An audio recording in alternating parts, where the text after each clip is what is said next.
Water good. Ready for the evening.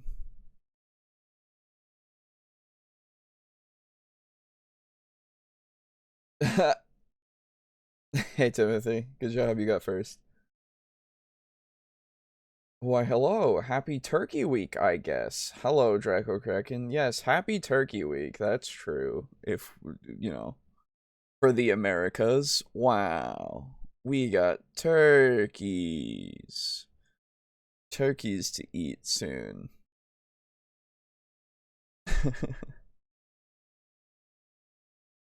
How's everybody doing? I hope you're well. Give it a few minutes, and then we will start with some more stuff. Excuse me. I'm a little sleepy at the moment. I didn't have any caffeine before starting.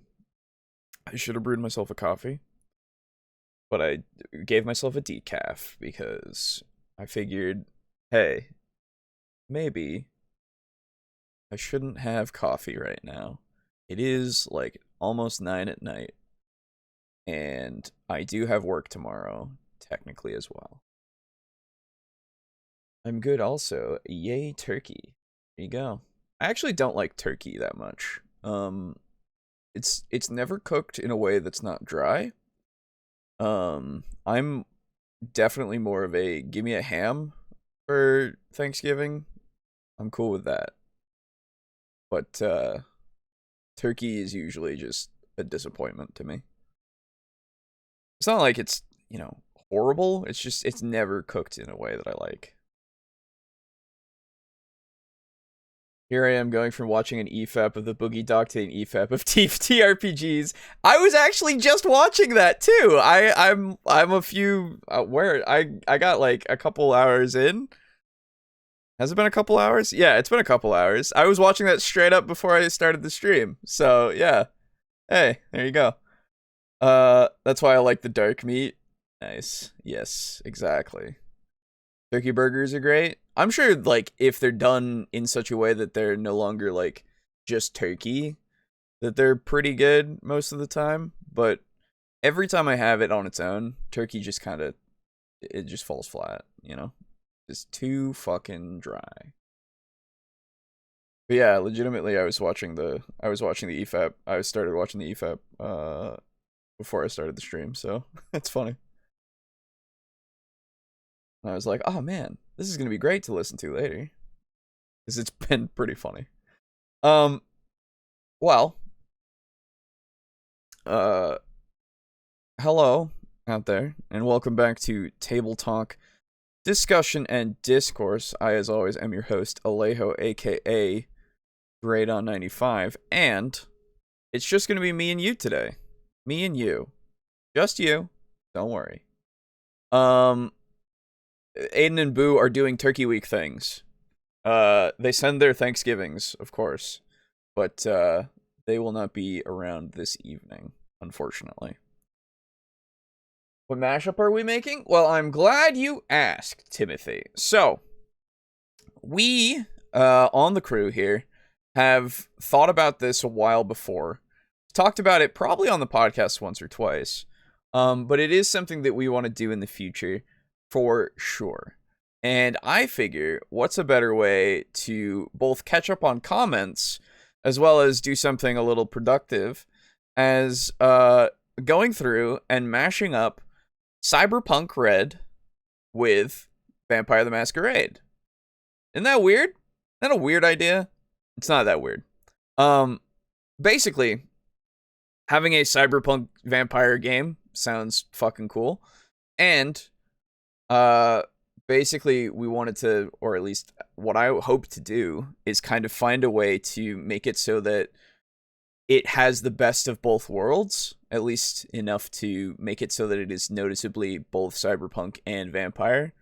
And to do that, let me show you what we're working with here.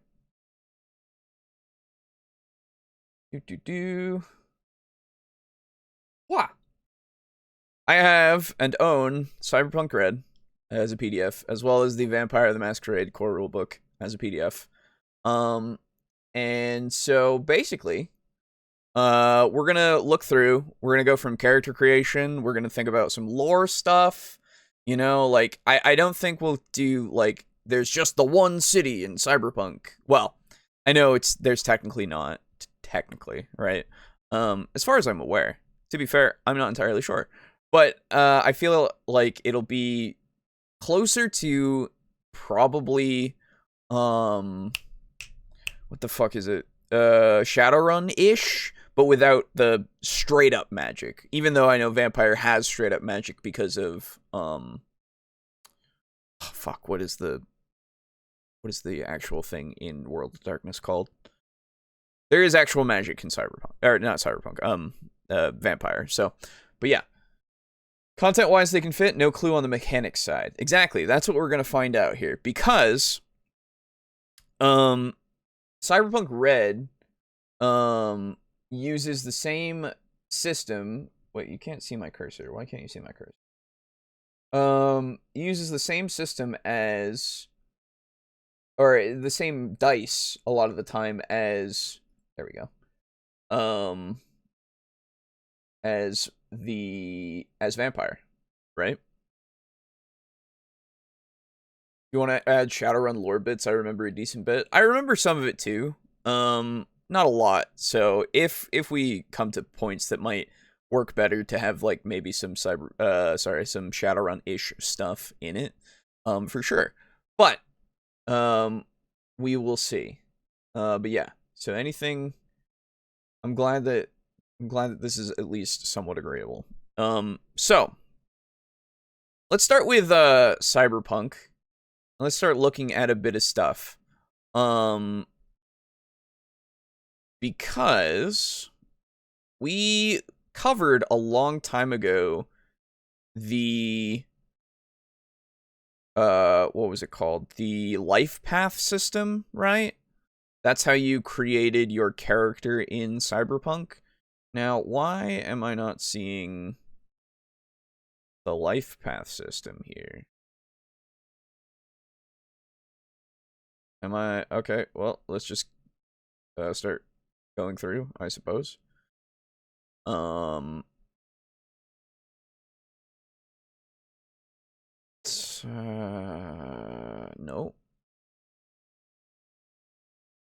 No, I don't.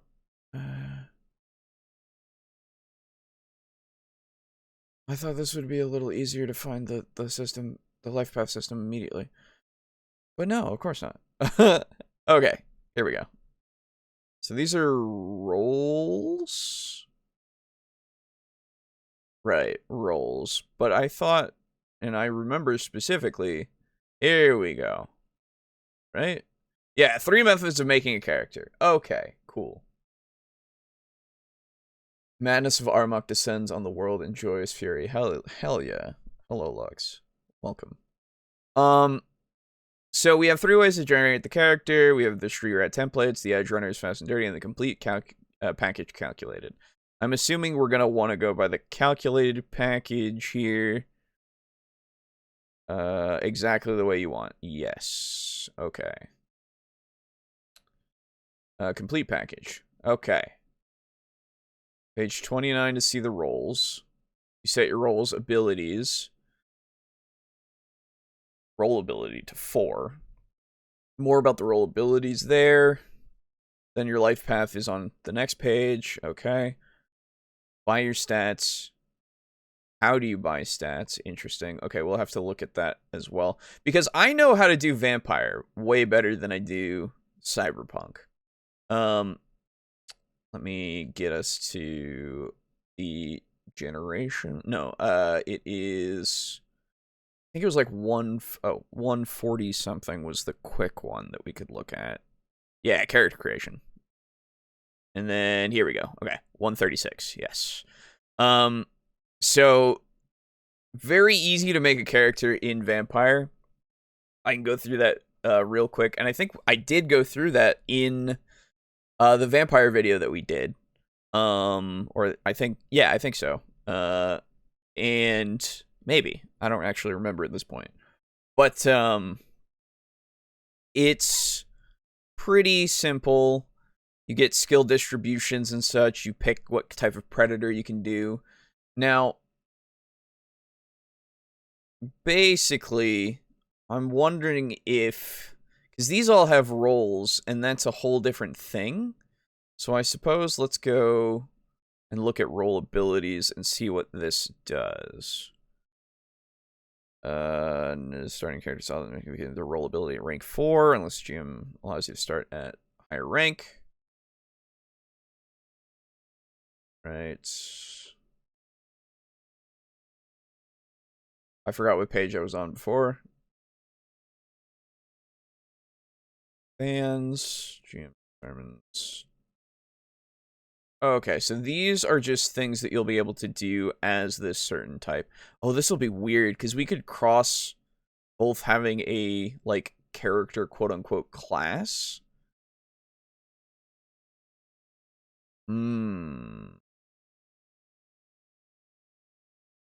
Okay. Interesting. Off the bat, I think you're going to have to limit which clans can have which backgrounds, i.e. no way the beast vampires are being corpos, but nomads work really well. Yes. I think so. I think you're absolutely correct. Because, so let's make a note here. We're gonna do little notes here. So, clans are limited, in background choices. It's a good point. What the fuck are they? Gang rules. Wouldn't be corpos, etc. Okay. There we go. Okay.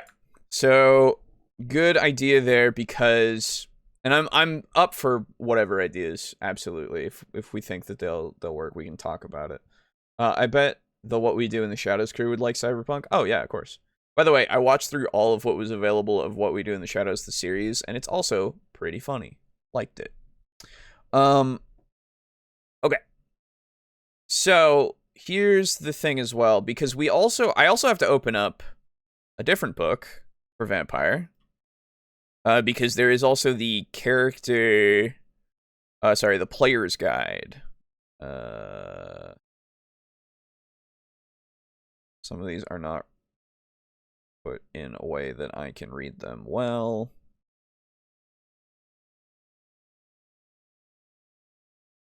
Character development aid? What is that? I don't know what that is. Wait, did I not get that as part of the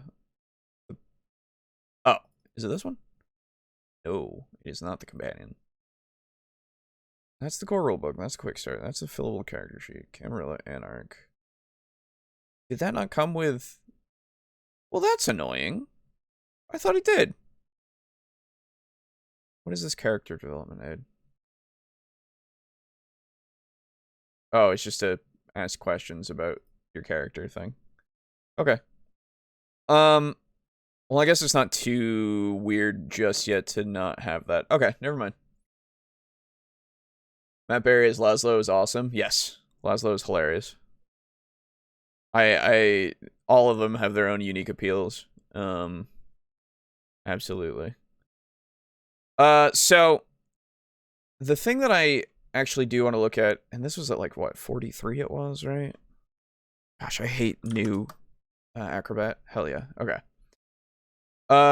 So let's just look at roles really quick, and we'll see if any of these. So a rocker boy would really fit for like a Toreador for sure. Solos, what do you do? Gun in your hand, flesh and blood, non-attack. Combat awareness. Bruja could be that, potentially. Like, you can see where... fucking Nosferatu for sure.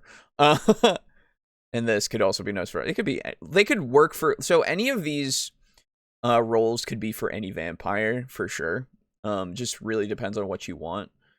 And the roles really don't work. Like, you don't have to worry about skills and stuff with the roles. You'd have to worry about them later on for this kind of stuff. I suppose the stats are probably, well, life path is a big fucking part of this, right? Just hit me. Would cybernetics reduce magical ability? I think Shadowrun and Starfinder do that. So Shadowrun has essence, as well as I think technically Cyberpunk has cyber psychosis, but I don't know if there's a strict system of it. We can find out in a bit. But I know Shadowrun has essence, and it does fuck with your ability to both be like a human being as well as, or a person in general, I suppose, since there are more than just humans. And then it also, does it fuck with your magic? That is a good question. Does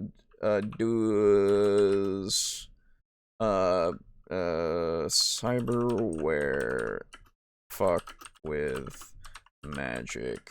Shadowrun.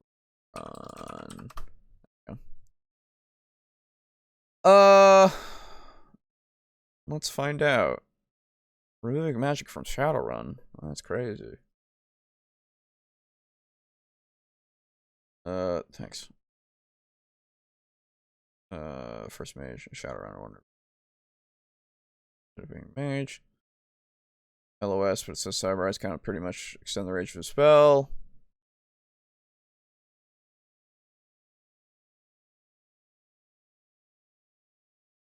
Okay, since you lose access to 1 full point of magic, even if you choose a 0.1 implant, you may as well use up the rest and get the full 1.0 of implants. Yeah, okay, so it does take away magic points in Shadowrun, that's true. I don't know about Starfinder. I haven't looked into Starfinder too much, even though I own some Starfinder stuff. I haven't like read it in depth, right? So yeah, I don't know. It really depends, because I don't want it to feel like, I guess we'll have to see. Let's in order to cyberware cost 2 powers. Okay, let me just put that as a note so I don't forget. Let's see. Let's go find cyberware and see what it does in Cyberpunk. We're jumping around already. Goodness. I can't stay on task when I do shit like this. Cyberware is here. Okay. What'd it do? Cyber psychosis. Cybernetics, they see themselves like right. Okay. So the way that it does it in this is if you have too much cyberware, it can basically lose humanity. Ooh. Ooh, that works out really well. Okay. Let me explain. In Vampire, you have a humanity score. Hold on. Let me see if I can just get to 136 is what I need to remember. Humanity. So here's my idea. Basically, humanity is something that you do not want to lose. Here we go. Humanity track. Okay. So every vampire has a humanity track, and it is 10 dots, and usually you start around about 6 or maybe 7 if you're lucky. You know, you're somewhere around like a okay person.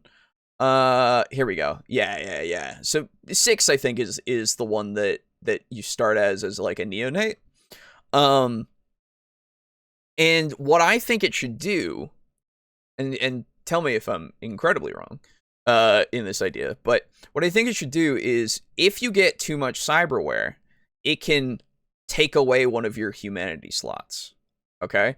So like, yeah, you have all these slots to get stains on, which is the way that you lose humanity is if you do something that makes you get a stain, you then have to do a remorse test later on. And if you fail that remorse test, you lose a humanity. But if you pass the remorse test, you lose all your stains. But basically what it would mean is that you would only have a certain amount of stains that you can have at a given time. Because, let's see. For example, this tracker represents 6 with 2 stains. Extra stains left over after filling the empty dots on the humanity track trigger degeneration and cause aggravated willpower damage. So it would make it so you're actually more likely to get aggravated willpower. And I apologize that this is incredibly bright on this, like as a PDF. It is the book. I'm sorry. It's just how it be. I have this one over here just so it can be not like bright in your face. Okay. Yeah. So cyberware, lowers humanity if too much installed. Means that it's easier to accrue, that's a word, that's the way you spell it, too many stains, and do willpower damage. That's great. Okay, yeah. The inherent cost, would it take away from maximum humanity or current humanity? It's max humanity. So basically, if you have, 10 that are full, and you get basically, let's say you get like cyber legs, okay? It's a lot, right? And I would say that would take away at least 1. We'd have to figure it out, I think, in the moment more so.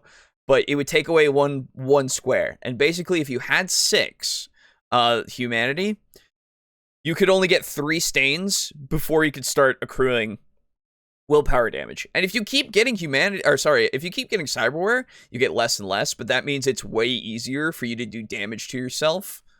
The more cyberware you have, as opposed to the more humanity that you own, or quote unquote own. If you lose a lot of humanity, you would get more spots, but losing humanity in this game is actually really, really bad in Vampire, because so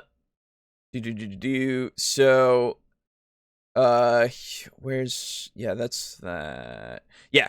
Humanity is what keeps the beast at bay. Thus, as humanity drops, frenzy becomes more likely. Frenzies are what happen when you get, like, a fear frenzy, or a hunger frenzy, or a fury frenzy, where the beast takes over, and you can't, like, you have to do, basically, what it wants in that moment. If that's to get the fuck out of here, because there's a lot of fire around, or go, beat up a guy because you hate him and you got a frenzy, or you want to drink the guy until he dies, and that would incur a stain because killing people is bad, it would do that for a frenzy. And so it also makes it so your torpor length is much longer if you were to quote unquote die. Not final death, but if you die in Vampire, you go to sleep for as many. Why did it do that? What the fuck? There we go. You go to sleep for as many as it says here for torpor length. So let's see. And if you have higher humanity, you get to resist the frenzy easier. Okay, but if you have lower humanity, it's harder to resist the frenzies. So it actually becomes a really, really hard thing to manage if you got a lot of cyberware. Sorry. Okay, that I needed to work through that. Thank you for that and having me think about that. Let's go back to 136. Okay. My idea where vampires used to run a state taking blood as part of their taxes could work. Yeah. That's true. That could be like protection in such a way, quote unquote. The kobold vampires probably don't get into capitalism because they keep feudalism going. Well, technically mineralism is the economic system, right? Is it like Sanity from Call of Cthulhu? No. Humanity is very limited, and you don't get it back easily. Like, it is not something that you can, like, really get back, and it's something that your storyteller has to really, like, give you for something really, really good, right? Because as a vampire, you're more likely to lose all your humanity than gain any of it back. So you have to really toe that line, and, you know, that's why you don't, when you do your remorse tests, shit, I don't remember what the page it was. When you do your remorse tests, they're pretty difficult. Sorry about the fucking flashbang. To do, I have to go back to it, and I don't remember where it is. I just was there, like, not too long ago. Where is my Brian? It's not here. You are what you eat. Why am I crazy bad at finding this already? What? Hello? Humanity track. Idiot. Oh my god. Yeah, so your remorse tests are, the minimum number of dice, is 1. And that is determined by the unmarked, unfilled dots on the humanity tracker. So these ones on the end. So it makes it even harder to do remorse tests if cyberware is installed. That's the way that we're thinking about this. And we'll see if it's, you know, this is far and away something that we're not going to do just yet, you know? But this is something that we do want to do at some point. And I think getting the bare bones is probably a good idea, and we'll refine it as we go. So it would make everything much harder if you get cyberware in the sense of humanity. And I feel like that works because you're a vampire, plus now you're getting machine bits on you, and so you're getting, like, way the fuck, whoa, uh-oh, that's bad, you know? You're getting so far away from what you were that your humanity is just, like, fucking, it's hard to handle shit, you know? Anyway. Death versus all the way death? Yes, actually, yes. What does the party set out to do in the game? So, well, this is, I think that's where we would come to, like, it could either be anything that's inspired by Vampire or Cyberpunk, but it could be just anything, you know? It really, you know, it's whatever we want in the moment. Guy goes on a killing spree, could be cyberpsychosis or could be a Malkavian. Oh yeah, exactly. Yep. That's the other thing. It just makes it so everything's weird. Okay. So go back to 43. Let's look at life path. Just to make sure that we understand it again.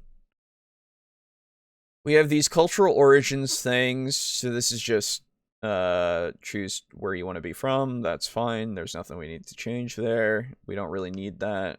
We don't really need the personality thing. You can make your character however you want. How you dress, that is also however you want. Motivations and relationships, something that you can figure out yourself. Is this really not going to be anything that I need to worry about? Original family background. This is also something you could just figure out, find out for yourself. Childhood environment. Okay. Friends. Well, so this plays into, because as a vampire you need touchstones and convictions. Touchstones are people in your life that you're connected to who are basically your pillars of your humanity. And you need them if they die, you lose, like, it, you can't use them as, like, a thing to ground you anymore, and I think it might take away humanity if you lose a touchstone. 173. 73. Okay.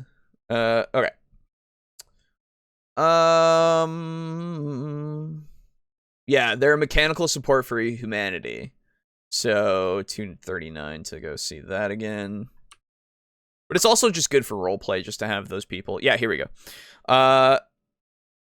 In addition to tenant violations, other acts endangering the vampire's humanity, or other acts in danger of the vampire's humanity. So when such acts occur, the vampire gains additional stains based on the severity of the occurrence, and how it values to them. A touchstone is damaged when something bad happens to them, usually something caused by a kindred, or even something stirred up indirectly by the vampire's actions. It's up to the storyteller whether a normal disease or job loss counts as bad in this case. A touchstone is also damaged if they change the way the vampire doesn't approve of. Their widow remarries, the priest leaves the parish, the ballplayer moves from the White Sox to the Twins. By trying to prevent the touchstone from changing, of course, the vampire may make things bad enough to damage the touchstone anyway. A touchstone is destroyed when they betray their convictions. So, yeah. Convictions for which the vampire values them when they are killed, violently, or embraced. Or when something truly disastrous happens to them. So they super fucking die. If the vampire directly causes the damage, they get more stains. It's bad. If, by contrast, your touchstone dies peacefully or just the normal course of things, you may be able to transfer your fixation to another human connected to them, their child or sibling, their successor in the position, etc. This change requires a humanity test, difficulty 4, while meeting or observing them, and likely requires further story action. Unless you manage to transfer your attention to a new touchstone, your conviction connected to the destroyed touchstone is lost.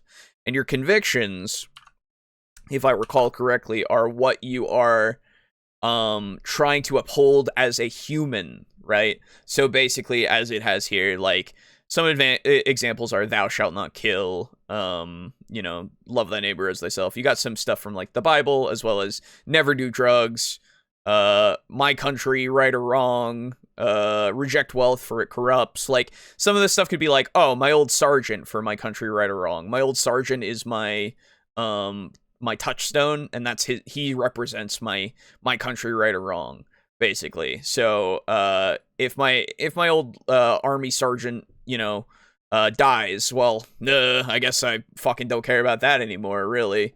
And all that kind of stuff, right? It's interesting. You can have anything as a conviction as well, and you just have to tie it to a touchstone, basically. So yeah. Okay. Let me go back to 136 for there. And then enemies, I mean, these are really just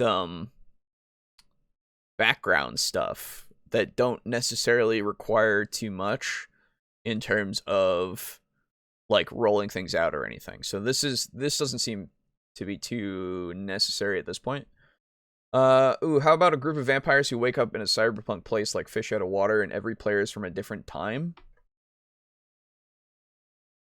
That would be interesting, yeah. So, like, you would have somebody from, let's say, like, extreme middle, or extreme, like, say, I don't know, the ancient Egypt, right? And you have somebody from Middle Ages, you have somebody from the 1920s, and then you have somebody from that year of cyberpunk year. That'd be interesting to see how they all coexist.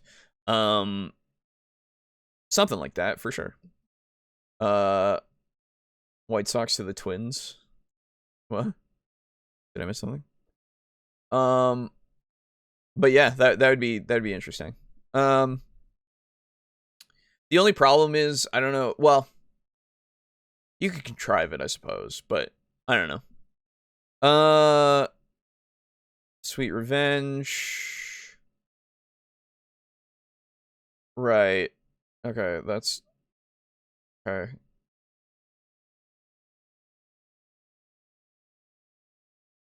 Okay, so life path is, like, not necessary at all, is what I'm saying here. Okay.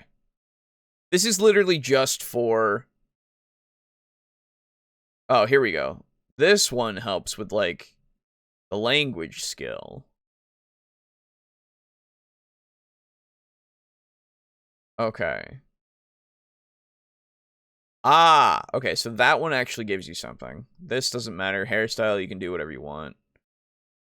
It doesn't matter those things.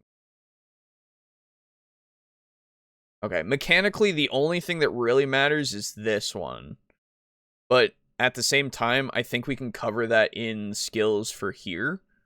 For vampire. Okay. Anyway. So some easy convictions to add would be things like better dead than corporate or org for life. Yeah, for sure. Yeah, absolutely. You know what? I'll put convictions and touchstones remain the same. This is stuff we'll have to do in like a session 0 for sure, because this is gonna get like pretty detailed in what we're doing here. Okay. So that's life path, who cares? Buy your stats. Let's see what's going on here, because Vampire and Cyberpunk have some different stat stuff. Because the way that Vampire does it, attributes, here we go. Yeah, they let you take one. Oh, Chicago. They let you take one. What is that? Why is it doing that? Interesting. You take one attribute at 4, 3 attributes at 3, 4 attributes at 2, and 1 attribute at 1. You know what would be helpful is like character sheet that I could also reference here. Because that would help. Okay. So this is the vampire one. Do I have a whoops. Do I have a what's it?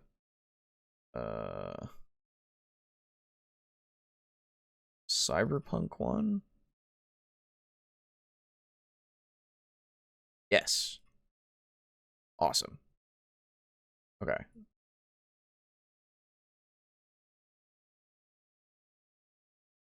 The Cyberpunk one is long.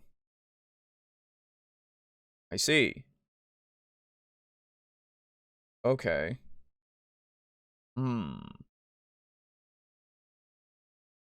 Okay, well, let's look at...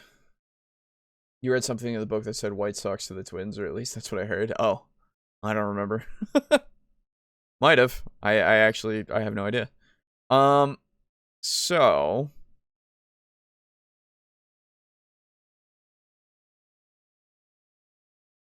So let's see what the stats do. So they have intelligence, willpower, cool, empathy. And then technique, reflexes, and luck, and body, dexterity, movement.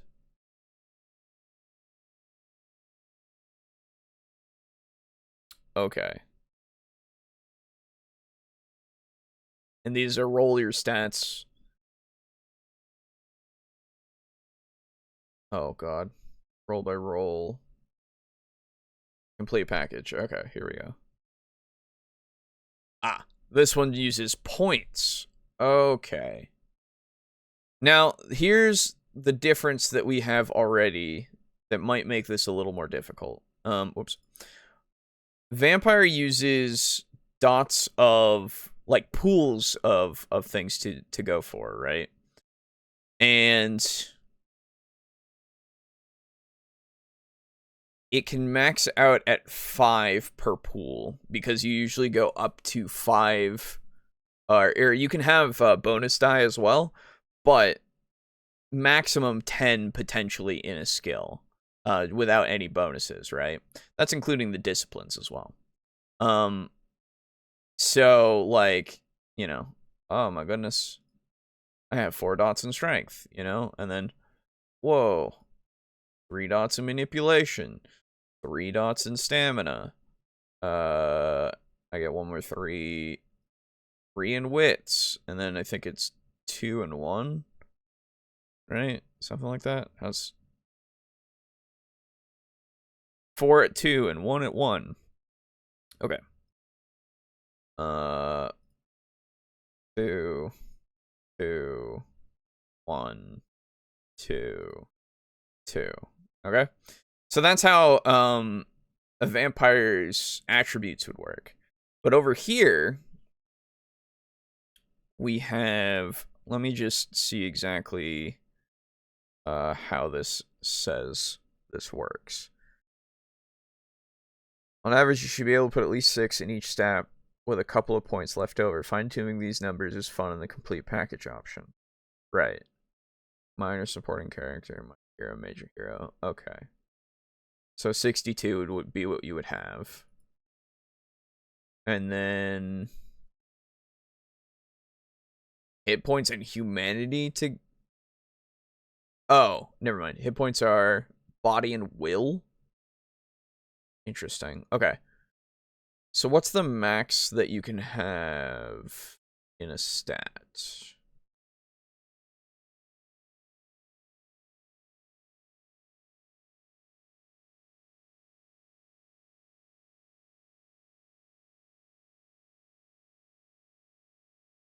Oh, skills are going to be an issue too, aren't they? Uh-oh. I'm just trying to see if there is a spot that says, hey, you can have this much. Because if there's no maximum, it's fine. I just need to know. 1 to 8. Oh, but can go higher. Okay. Okay. Interesting. Okay. This is making me want to put a vampire in my lore, but I'm trying to work out how my copper dragon works. Fair enough. Oh, and by the way, I will be reading lore at some point and other comments, of course, at some point here. I just wanted to get a start on this before we started with reading. So...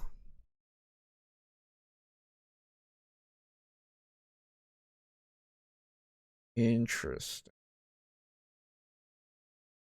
Wait, does empathy also count as a core stat? Oh, it does. Oh. And humanity is a score you have to calculate. Ooh.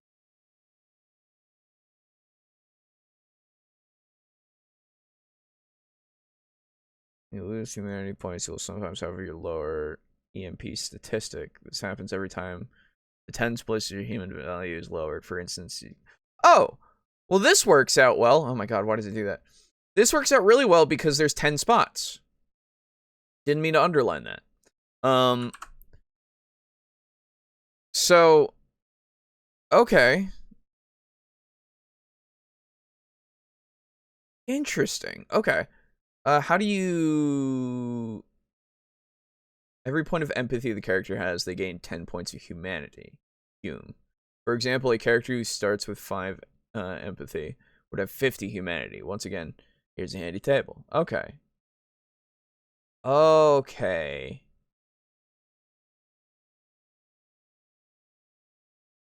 Then let's see, so, okay. So, at the moment, then, what we want is, humanity is, both, 10 dots and 100 points, of space, I suppose is the best way I can put it right now. Because it's divisible, partial,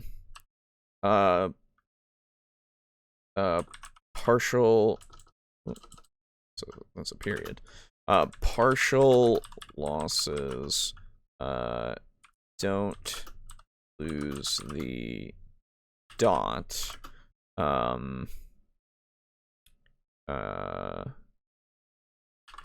it's lost when the tens threshold is lowered.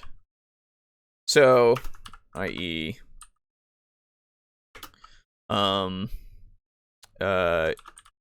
you have 60 humanity at the start. A cyber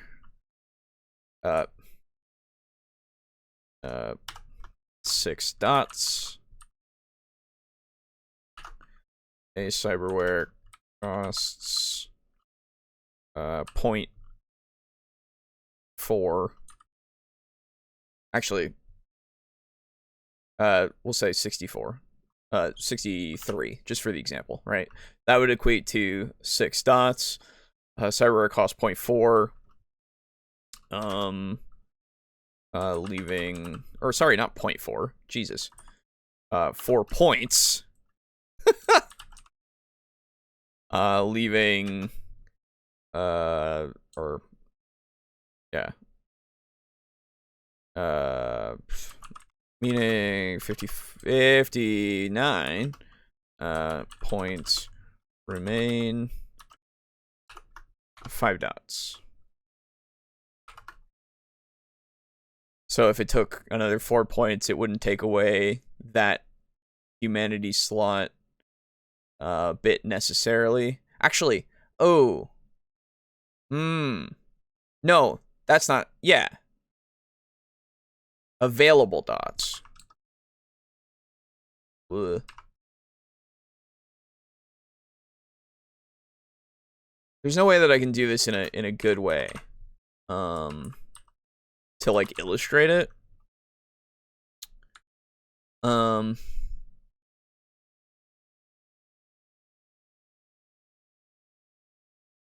Telethorn is turning into my most complex character. Hopefully I can make it sound good on the page. Hell yeah.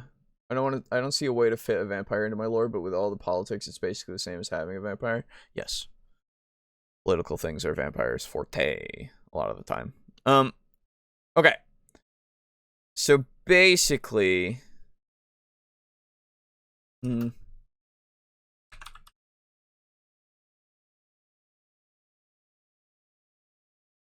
yeah.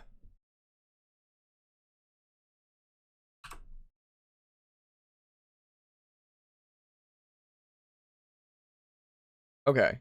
So I think the way that we want to do this, at least for humanity's sake, which means character creation,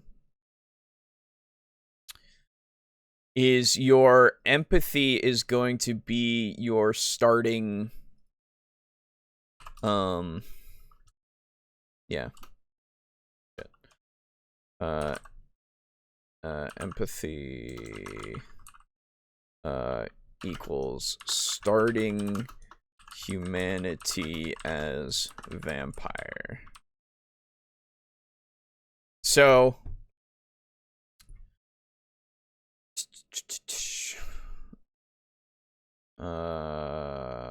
here it is. Okay. More than likely everybody would start as blood potency 1, a neonate, not neonate, a fledgling of, or I mean they could be a neonate, I suppose. Blood potency 1. And that means I believe you start at 6. I forget what fucking page this is every time. It's right down here. Okay, humanity. 7. Okay, so you'd start at 7. So 7. Oh wait, but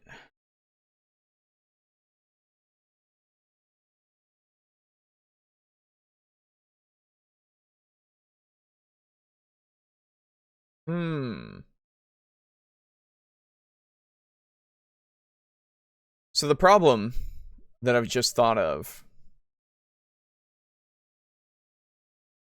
is now this. is if I start them at 7 with 7D, right? That then means that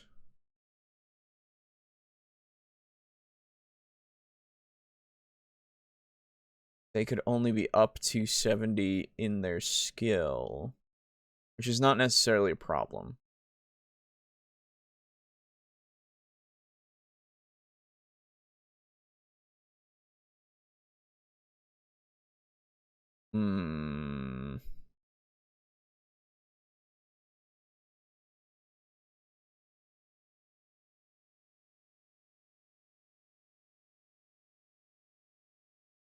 Okay, so the way that I'm thinking that this would work, and tell me if this sounds weird. It might be a little convoluted. So it's like 2 different tracks of humanity, in a way. Basically, you install the cyberware, and you have 70, right? To start with, because you're a vampire. What it will do is bring you down in the degrees to 60. So if you installed like 0.1, right, you'd be below 70. You'd be at 60 point or 69.9, right? But the way that I've written this doesn't make sense anymore. So it would be, you have 10 available dots, and 100 points are technically up to 100. Well, up to current humanity.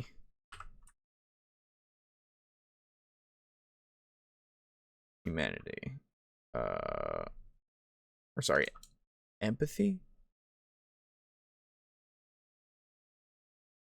Yeah, empathy score.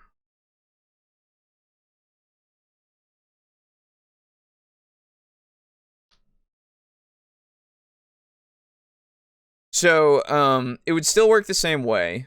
So, you're at 70, you get some cyberware installed, you lose a dot. Is there a better way I think I can try to show this a bit better, like this.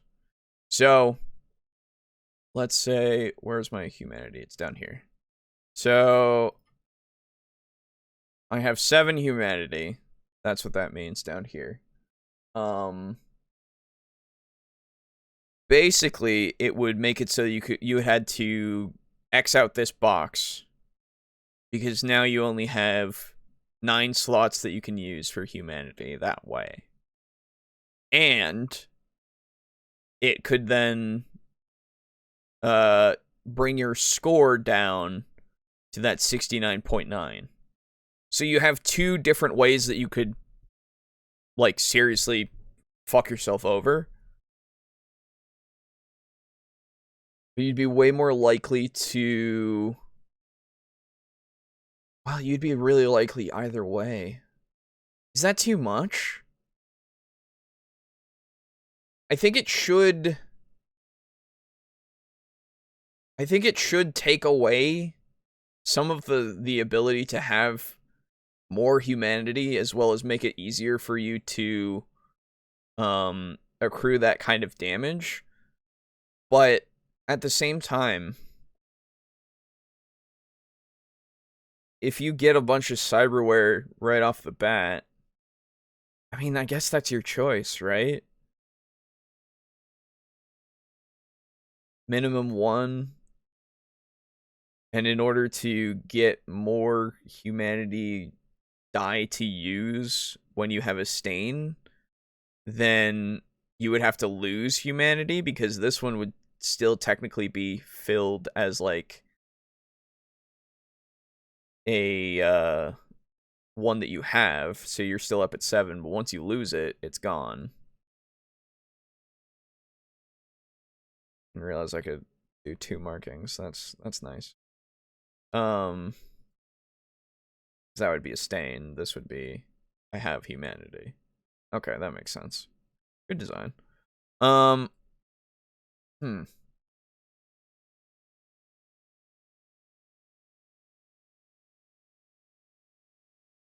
World is a vampire, I agree. I should probably grab all the lore I have been making and put it together in place, but I'm too lazy to find each video where I wrote stuff. Oops. Fair enough. My only concern would be the cost of cyberware is outpacing the benefits. Yeah, that's what I'm wondering, right?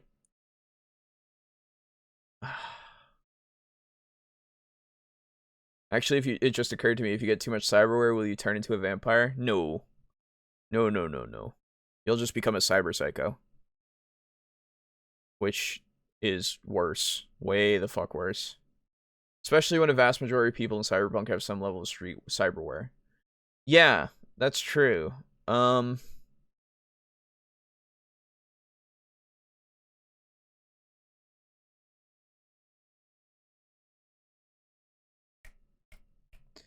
Yeah. Damn. I don't want it to be like super.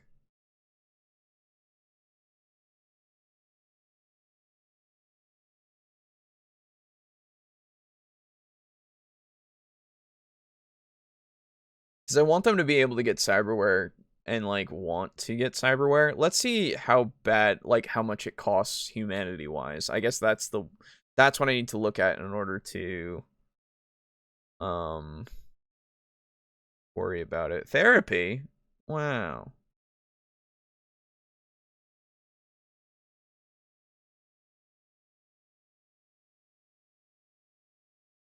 Yeah, that's how that works. Okay.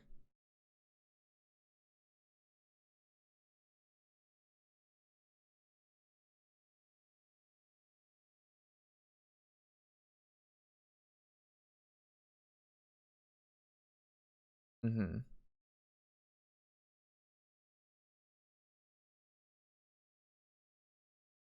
Right. Cyberpsychosis is bad.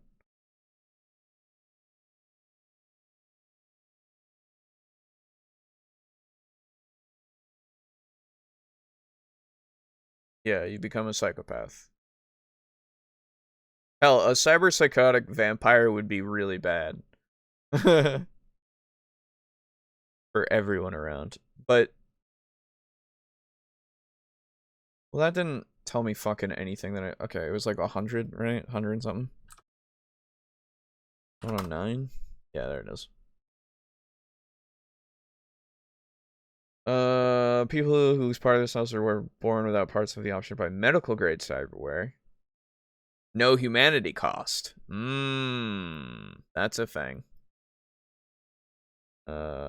Gender affirmation surgery. No humanity cost.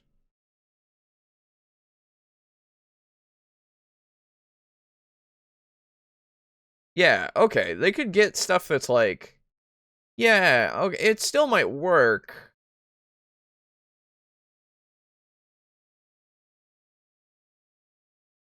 Humanity loss. Okay.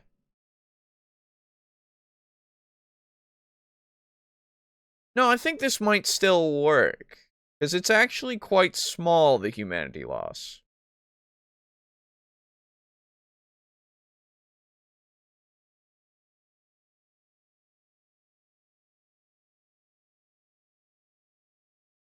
$14 is big, but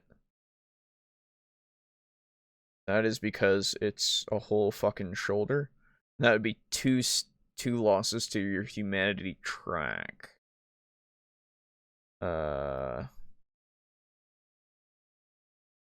Which means, buddy, you better not be staining yourself. You better not be doing anything real bad.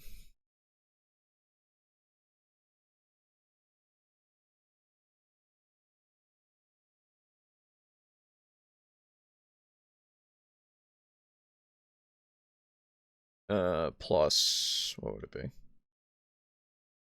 I need, like, cyber... Yeah, like a grapple hand. 17. What about...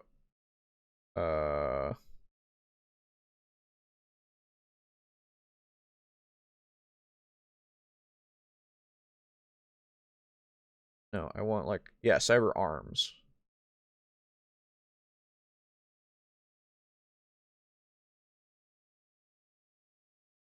Big knuckle. Okay, so wait. So these are for clinic stuff. Okay. Can be installed as a piece of cyberware in a meat arm. um, hmm.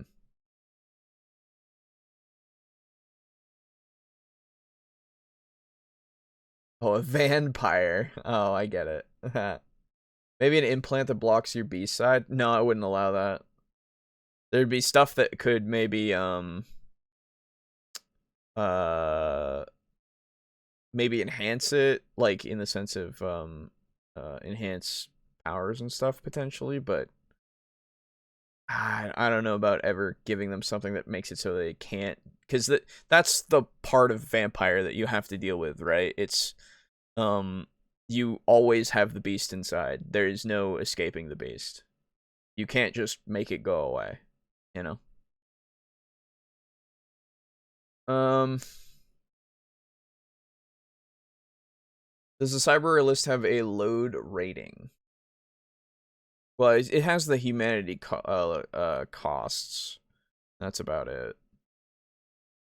Not blocked forever a short time. Oh, okay. Maybe something like that would be like a drug thing, maybe. But yeah, that's possible. Doesn't the game and anime talk about medicines to lessen the toll? I don't know about the anime, I mean, yeah, I guess there are drugs for sure in this game. That was actually part of that section. Hold on.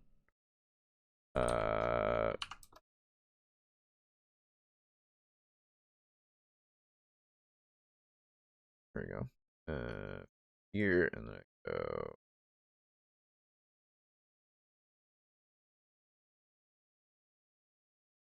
Yeah, all of these kinds of things. Increase your intellect by 2. All this kind of stuff. The way that I would have them do it is they would have to find people that were on this stuff in their blood, and they would have to drink them.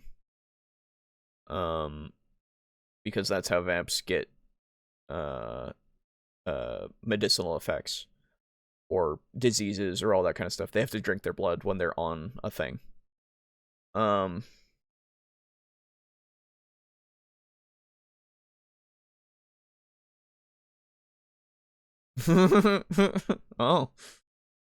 That'd be fun. Synthocoke or Synthcoke. Wow.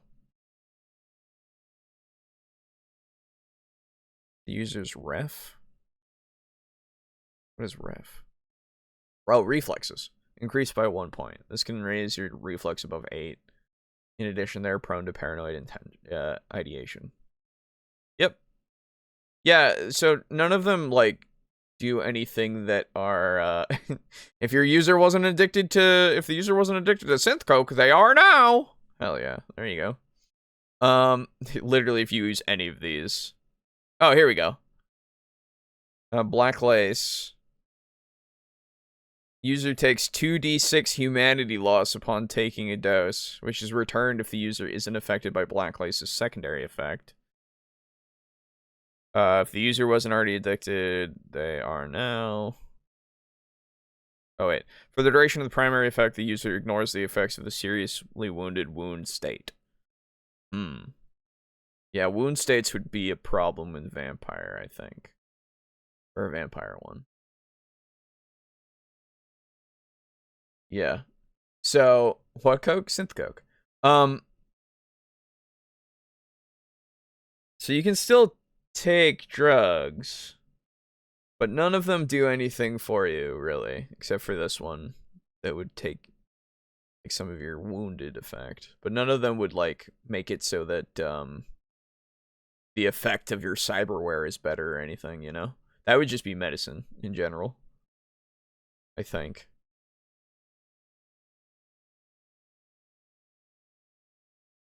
Oh god, so many fucking... Oh, there's so much. Paramedics. I thought, well, those are hard drugs, I suppose. There must be, like, you know... a medical thing that isn't that.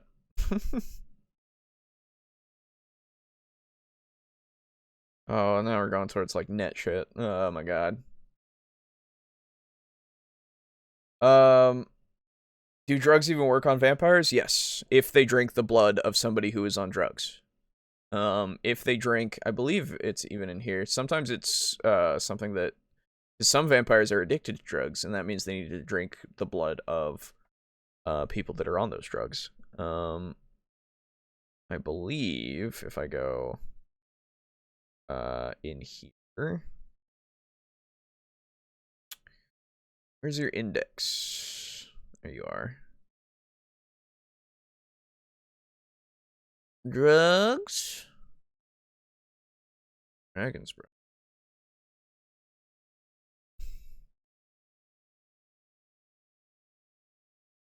Is it not here? Addiction? Addiction. 180. Wait. Yeah, not so you can have a flaw of an addiction. Lose one dice pool from all pools when the last person you fed from was not on your drug, except pools for actions that will immediately obtain your drug. You can add one die to any one category of pool, specifically when you choose which substance you use when the last person you fed from was on your drug. Yeah, that's a thing you can do. And a hopeless addiction is you need to fucking have it, dude. You have an addiction to a substance besides blood. Kindred with this merit or flawed. Seek blood containing that substance. Drinking from users.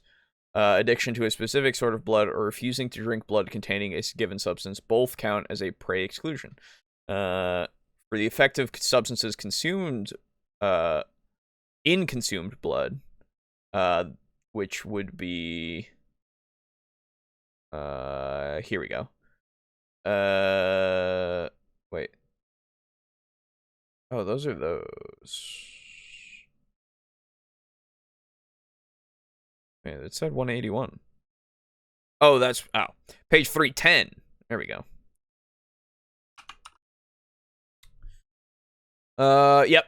Alcohol, if they're super drunk, you get drunk, dexterity, intelligence go down by 1. Cocaine, meth, and speed, you get you can spend 2 willpower to re-roll a messy, critical, or bestial failure. Difficulties to resist or control frenzies increases by 1, so it makes it harder to not frenzy. Hallucinogens make it so your wits, resolve, and manipulation pools are lowered. Heroin, morphine, oxy, and opiates. You subtract 2 dice from all physical dice pools. Difficult to resist or control frenzy decrease by 1. So easier to control your frenzies, but harder to do anything physical. Marijuana. The vampire has a slightly altered perception of time, suffering 1 die reduction to wits dice pools. Difficulty to resist frenzy decreased by 1. So this is actually not that bad. Your wits just goes down a little bit. And then poison. You take 1 to 3 points of superficial damage per scene, or per turn in the case of extremely fast-acting and lethal poisons. And then subtract 1 from all dice pools. Few poisons have any real effect on the undead. The superficial damage reflects short circuits as the tainted blood activates and then paralyzes the vampire's dead nerves. Poison leaves the vampire system as they use up the tainted blood or dilute it, either by reaching Hunger 5 or during their next feeding. So, yes, any of that shit would go through you. Sounds like it's not worth it. Oh, to do drugs as a vampire? For sure, but it's interesting. To be fair, a vampire with mantis blades is a terrifying thought, so it certainly needs a cost. Yeah, that's the thing, right? I feel like I'm gonna at least keep the concept as is. Though it will work the way that I was talking about, where you it subtracts it from so it'd be 10 available dots, and then it would be 9. That being said, if you could somehow, I suppose, regain humanity to your maximum, you could potentially get it back. And I don't know how easy that is in Cyberpunk, so let's just find out, eh?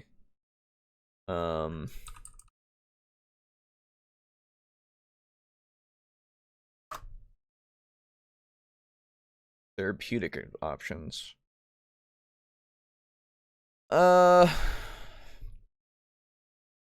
One entire week. Do nothing else.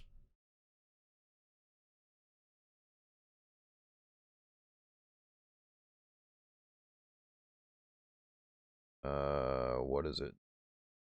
Standard humanity loss. 2d6 of their lost humanity. Humanity cannot be fully regained without the removal of cyberware. Each piece of cyberware will decrease your maximum humanity by 2. Oh my god. Each piece of Borgware or cyberware lowers maximum humanity by 4 instead. Cyberware with 0 humanity loss and installation will not decrease your maximum humanity. Oh, okay. I see what that means. Okay. So if they got under 59 points, how else do you lose humanity?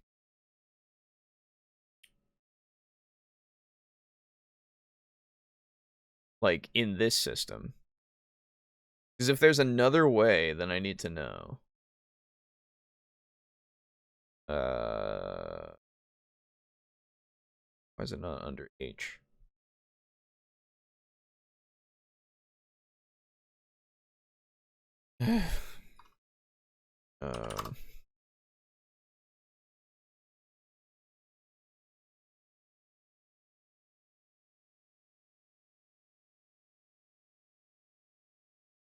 Mainly, but not always, through installing cybernetics.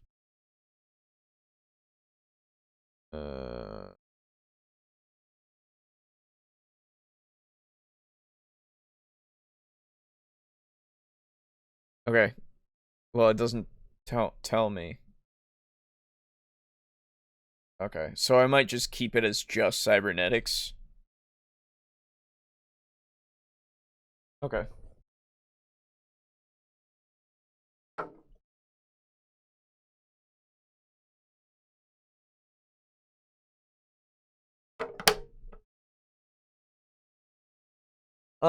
What happens if a vampire gets hit with black ice?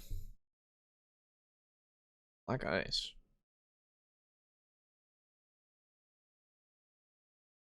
Was that one of the drugs, or... Oh! Are you talking about, in the net? One of the, programs. Because if you're talking about one of the programs, same thing as happens to a human. Your brain is not, supernaturally, better or able to resist it as easily. I would imagine. That's a whole thing. Oh, God. Fucking cyber fucking space shit. We'll see. What about Bane's Venom from Batman? The way that works is that it has to keep being pumped into him, right? So if they got a bit of it, then it would make them, like, a bit strong for a while, and then it would pass through them pretty quick, right? I would imagine. Right? Not entirely sure. Oh no. Biomonitoring is a thing with medtech. Not only might they immediately get alerted when you feed on someone high up, but they might discover you are not human. That is true. Yeah. Yeah, so that's the thing that I'm wondering if what we're doing here with this might actually constitute us having lore reasons as to why vampires are kind of a company, you know? Like some of them are. Or if it's just it's the same thing of like we don't want them to find out, but how the fuck, you know? Because like Blush of Life is a thing in Vampire where you make it so that you have like a heartbeat and shit so that you can pass through all that kind of stuff. Routine procedural things, right?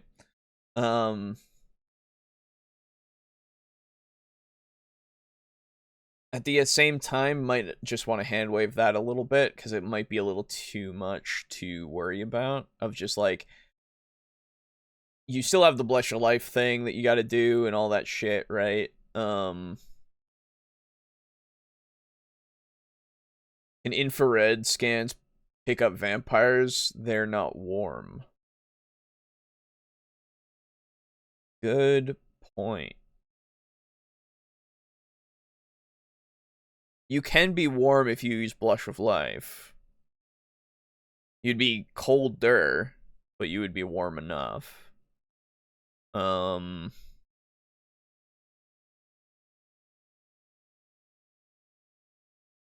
Yeah, that's why I'm wondering if we make it so that it's more of a, this is just a fact of life. Hell, you could have gangrels be purists, you know? In never, well, yeah, you could make it so some gangrels are purists, because not all of them act the same, necessarily, right? But a lot of them are purists. It's an interesting thought. That's something that's way later. Anyway, how long have I been doing this? It's been like an hour. Let me read some comments. We'll get back to this, because we're we're getting into some meats of this kind of stuff, and I think it's good to get to comments. So, give me a second here.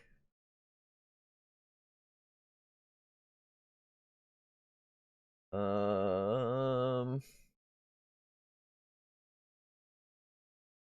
we go. Okay. Because that was kind of the point, is to get some comments read. So, and do this. So, comments. To be fair, MedTech only pops in on like plat packages. Peeps don't, so don't eat the rich. That's true. Okay. So, few things from way the fuck back and 156. We're at 161 now. Oh boy, here we go.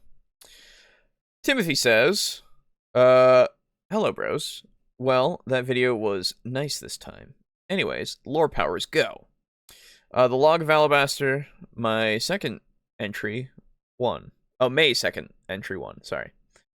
It has been about a month since me and my henchman Star Ruby came to the city, known as Moorworth, the crown jewel of the Juniper Empire, the largest nation in the known world.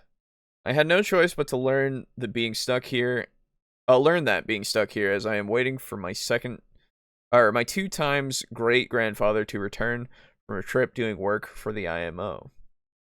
I heard from some others at the South Branch, in between annoying comments of you got so big and I heard you died. Wait, didn't I read this? No. Did I read this? Hold on.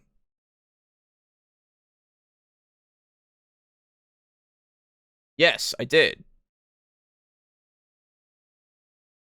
Yeah, sorry. Okay. Oh my goodness, I'm not as far behind as I thought. I thought I was that far behind. Okay, 157. My bad. Okay. Here we go. Timothy. I'm glad I recognized it, because, yeah, it was all starting to sound familiar to me. Okay. We're good. I did read 56. So 57. Timothy says, hello, bros. Well, that video was something. Not anything too good, mind you, but something, now for lore. What was this about? Oh, curses. Right. Yeah. Okay. The Log of Alabaster. No date given. Entry 1. I write this fast since I have a meeting with a manager of the South Branch that summoned me to his or her office. Don't know for sure. Wait a minute. Did I read this too? Oh my goodness. Yeah. Yeah, because this was when the dragon... Yes, okay. I'm not there either. Oh my goodness. Thank you, yes. Yeah, okay. I read that.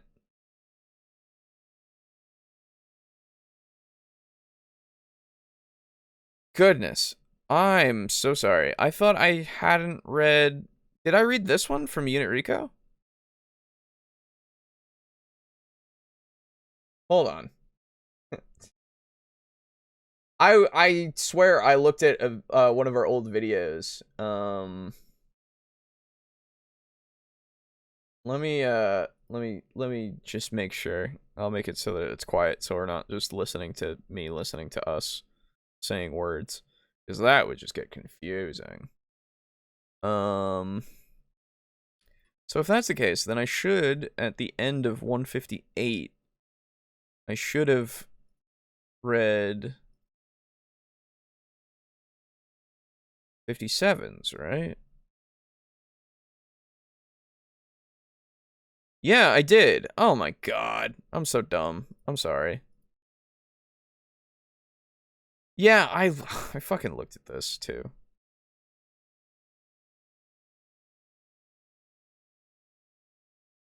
I mixed up my numbers. Jeez. Okay, so I didn't read Unit Recos. Okay.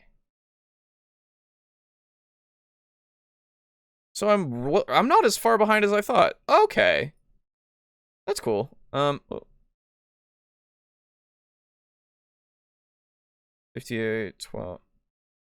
Well, I guess I am still technically. Okay. So, Unirico.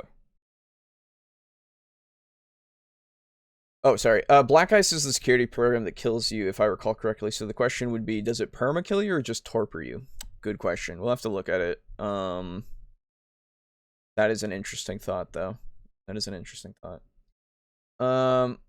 When Leroy gets to Talathorn's lair, I think 3D versus 2D.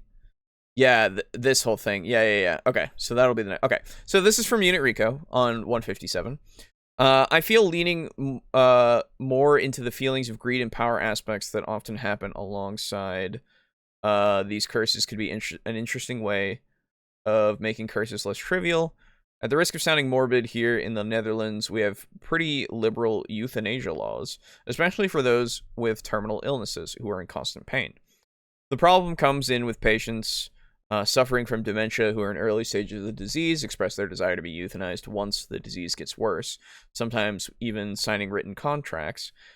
Some come back on the decision once the disease properly sets in, putting doctors in a moral dilemma. Do you stick with their original wish, or do you listen to the person's current wish, despite the fact that you know they are not in a sound state of mind? Of course, this isn't a one-to-one comparison. A curse being lifted is obviously different than dying, because the person involved now has hindsight. You need to make the curse only liftable. You'd need to make the curse only liftable. Is that a word? Spellcheck says it isn't a word. I thought it was a word. By an NPC who would have a moral objection to doing this to a character that might not be on board with it, even if it is in their own interest. And of course, work together with the cursed player to make sure they actually want to play into this aspect. Yeah, that's the thing, right? Curses, I think, curses themselves can be interesting, but the situations around the curse are something that can be much more interesting, because the curse effect could be something trivial, or it could be something very dangerous, but the ability to get it fixed / the ability to or the way that people react to you having the curse are the things that you really want to worry about a lot of the time. If I already read that, I apologize. I think at this point, this is 158's Essential Cthulhu and Unheard D&D Horror Tips. This one is the one that I haven't read yet. I think. 3D versus 2D, which I saw things there, so hopefully I'm correct. Okay. Hello, bros. Hello. I can't even say my own name. Jesus. Alejo's voice might be okay on this one. Not sure, however. I'm not done typing. Still working on lore. The last bit was a big bolt of mind juice I did not see coming, so now I need to wrap my head around where it's going. I know Leroy has the IMO test to do, but now I need to make the test and how that demon battle is going to turn out. So yeah, big things. Until then, how about I talk videos? All I remember is that a guy in a blue chest shirt, Blue's Clues shirt, space dandy hair, and a lot of red lights. And it was about spooky things. That's all I got. I will say it was good. I was not annoyed when watching it, so yeah, in my world, that means it's good. Fair enough. Okay, I got some other stuff to bring to the table. I watched some indie animation shows on YouTube today I liked, but it made me think about where I stand on 2D versus 3D. The shows were both 3D and look nice, but something turns me off about it. So I thought since I don't have lore this time, why not start a discussion for some fun? The two shows I saw, by the way, are Murder Drones and Digital Circus. Oh, hey, that was the thing that Boo was talking about before. That I've also seen Digital Circus. I've not seen Murder Drones. After thinking all day, I am most likely a 2D person. It takes a lot for 3D to catch my eye, and sometimes I feel bad about it because I know it takes a ton of work, just like anything else. Some 3D stuff I like are Puss in Boots movies and the new Spider-Man movies and Hatsune Miku.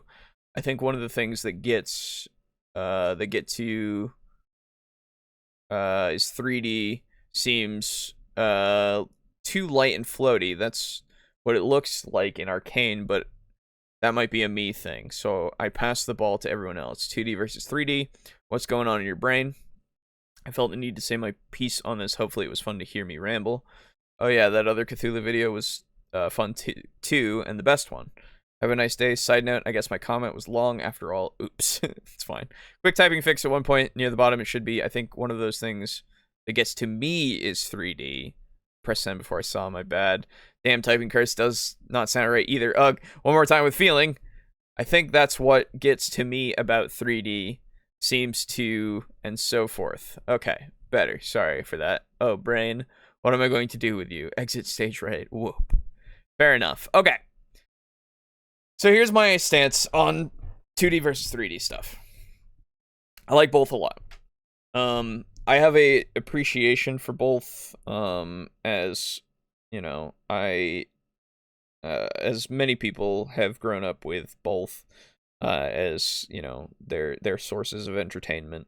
3D was very new at the time when I was a kid, and it looked horrible back then a lot of the time, and so it's once it started looking like fine, that's when I got more into it. But 2D has always been a very fantastic, you know, way to do art that I've always appreciated, especially in terms of animation.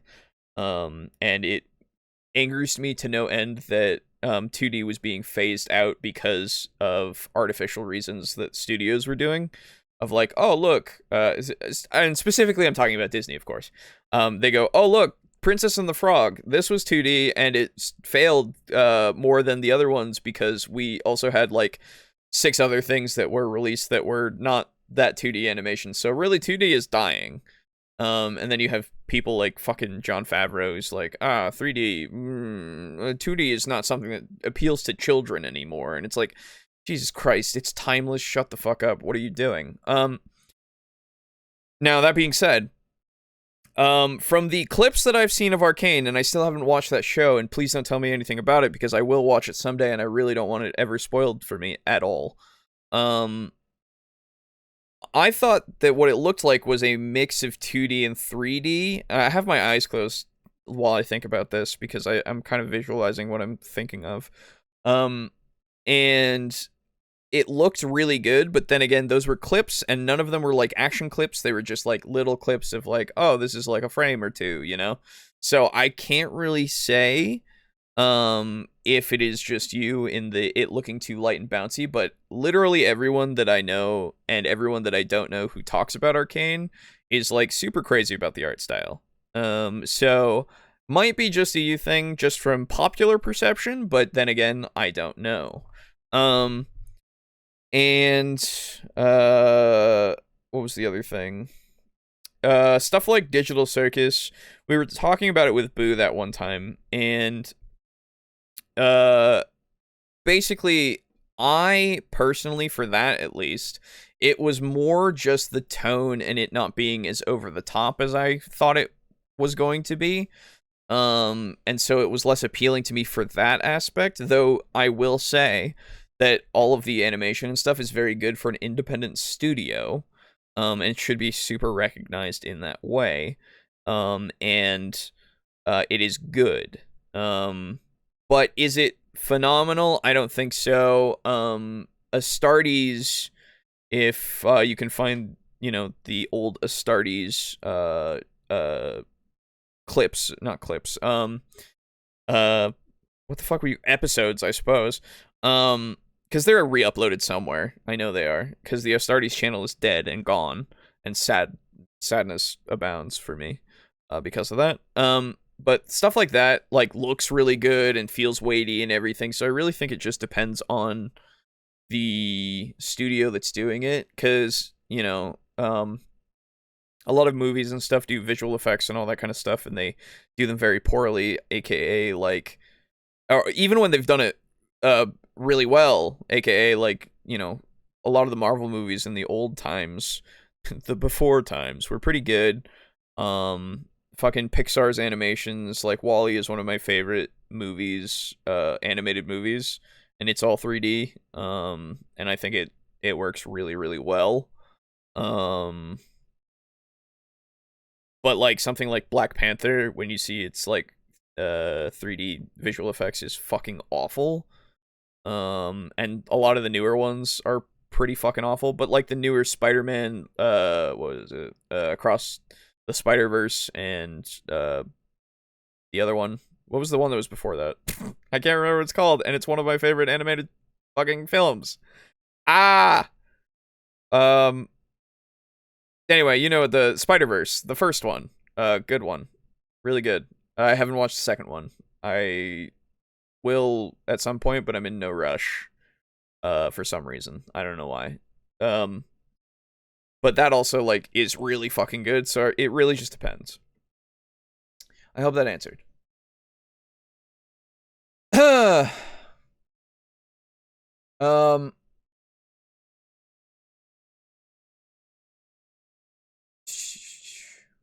I remember the 2D versus 3D was the day my brain broke. That's fine. Arcane is 3D with 2D effects and elements. Okay, gotcha. It just has that shading and stuff that makes it look like 2D-ish. Gotcha. That's cool. That's fine. Arcane was something I could not get into. Hey, fair enough. I like the Arcane art style, but liking an art style is subjective, and I would want everything to use that art style. I've not watched it, but all I know about it is that I will like it because the characters actually have incredible depth. And if I dig into it, and this is quotes that were said to me. So if I were to dig into it and like look for reasoning and characters doing things like because of reasons and all that kind of shit, like actually having consistency and everything that I need for characters to work, then it will be good. And that is what I've been told, and so that's why I'm fine with it and hoping that it's as good as, advertised. I agree with Lux, fair enough. I love their response to the question of how did they make it look painted? We painted, was their response. Yes. Well, that's the thing. They took forever to do it because they actually really wanted to do it right, Hope it's deeper for you than it was for me. Well, I don't know. I don't know. Anyway. Then Rico says, okay. I know this is like 7 hours of talking about horror and stuff, but I'm just popping in to preach the glory of the slow cooker as well. I absolutely love that machine. Hell yeah, Rico. That's right. Slow cooker is great. Always have it. It's yummy. Oh, you put lore on Devils and Dice session. Oh my goodness. Here we go. Okay. So Timothy says, lore has hit me in the face. Chapter name. Only the greatest for a great worm. Leroy sat there in front of the main fireplace at the inn, trying to understand what the copper dragon said to him. What kind of crazy nonsense have I gotten myself into? He said softly.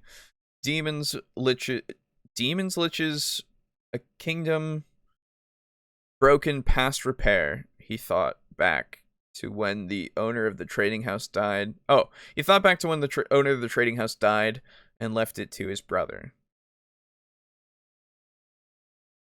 Okay. He was fighting. That was supposed to be like a swear.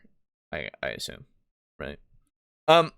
He was fighting this bullshit that whole time, he thought. I bet he has no idea it's now in his name. And what kind of test would a copper come up with? It might just be one big prank. Leroy passed out in front of the fireplace that night. His dreams the same as his thoughts, full of worry. I'm gonna sneeze.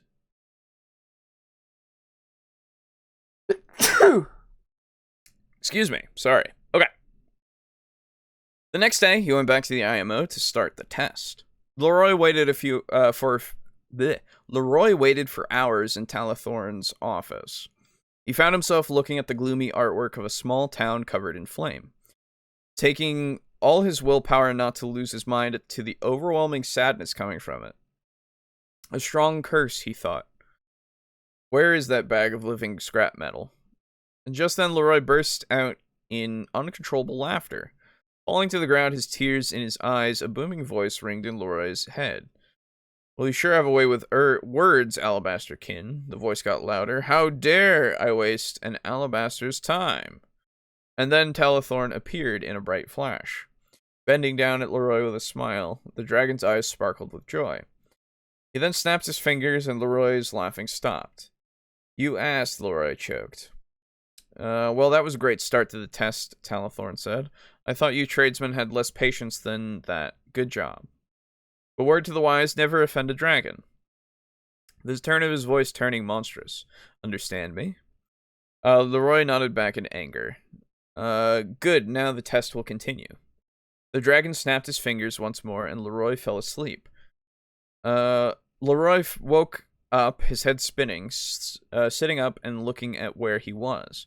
He sat in what seemed to be a grand ballroom of a palace. Leroy felt like a tiny ant in a room this large. You're awake, at last, a voice said from behind him. Turning around but still sitting, Leroy's eyes almost bugged out of his skull, gazing upon the gigantic, draconic form of Talathorn, his scales shining brightly in the light of the thousands of candles in the room. He appeared to be laying on a silk bed at the size of a house. His light blue eyes fixed on the small human, his voice trembling. Where are we? Leroy said sheepishly. My humble home, the dragon said back. Humble, Leroy thought. How is this humble? I said so, that's how, Talathorn giggled. It'd be smart to remember my power makes you an open book to me, Alabasterkin. Not even your ancestor Targasius is strong enough to block me from his mind, even if he knew I was doing so. You own this place, Leroy said. Not own, made, the dragon said, proudly. I dug, fortified, and built what you see before you over many years. In fact, the city known as Moreworth was constructed on top of it. We are deep underground. You know of this place, and only the ones I can trust. Does the IMO know? Leroy asked. No, Talathorn replied. It was built before the IMO was founded. My home and the things within its walls are none of their business. Right, said Leroy. It makes sense you made this. Nobody could afford this, not even the richest nobles. You should see the rest of it, Talathorn said with a smile. I do enjoy finer things in life. The dragon then took the lid off a big barrel filled with red wine and started to drink. Leroy, now on his feet, walked closer to the bed as Talathorn drank from the barrel with like a farm animal eating lunch. Just then 20 kobolds rushed from a side door, pushing a cart with more wine, barrels, and food.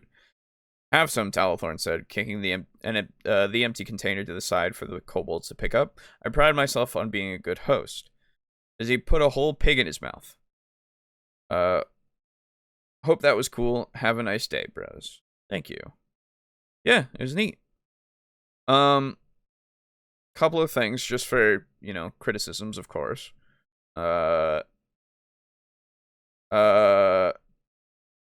So where was it? I want to point out a couple of things that you might want to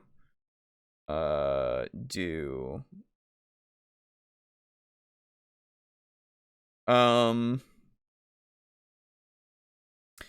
Leroy nodded back in anger. You just put nodded angrily. That way you don't have, you know, a bunch of words that are unnecessary. Adverbs are great. Adverbs? Wait. Is that an adverb? I don't remember what it's called. I think that's an adverb. Am I? It's been a while since I've had to, like, say words out loud. Yes. No.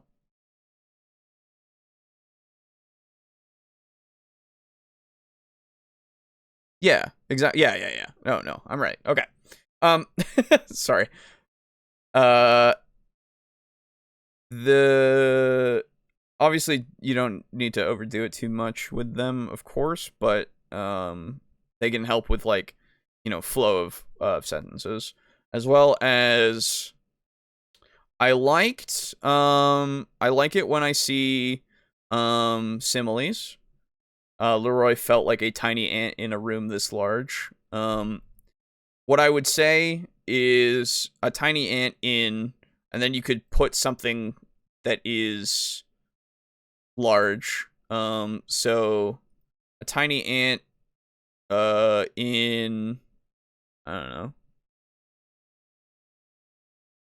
Can't really say stadium, right? Because that was that's not time period accurate. But you could say, like, a, oh, what's something that's of the time? I mean, in a room this large isn't a problem, right? It's not.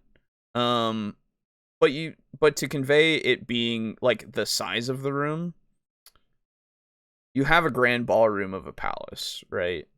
And since it needs to fit a dragon, you have to say it's fucking huge, right? So really, actually, what you could do instead is just put a comma, or just put and. Leroy felt like a tiny ant. So he sat in what seemed to be a grand ballroom of a palace, and felt like a tiny ant. You know, you don't need to have another sentence just to say something more to that.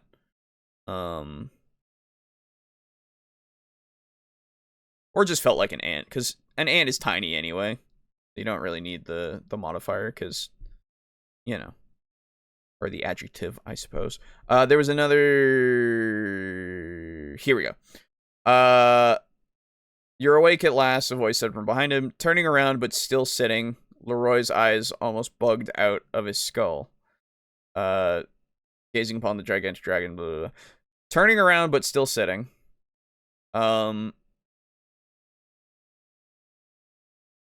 You could just say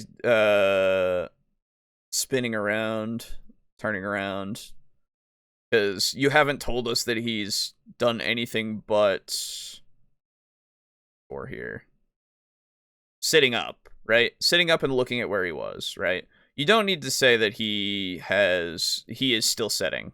Until you tell me that he's not sitting, I have to assume that he's sitting, right? Later on,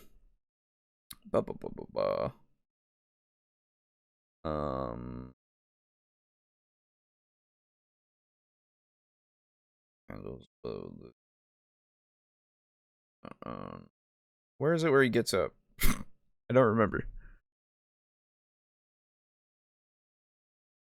Is there something I wanted to say about that too?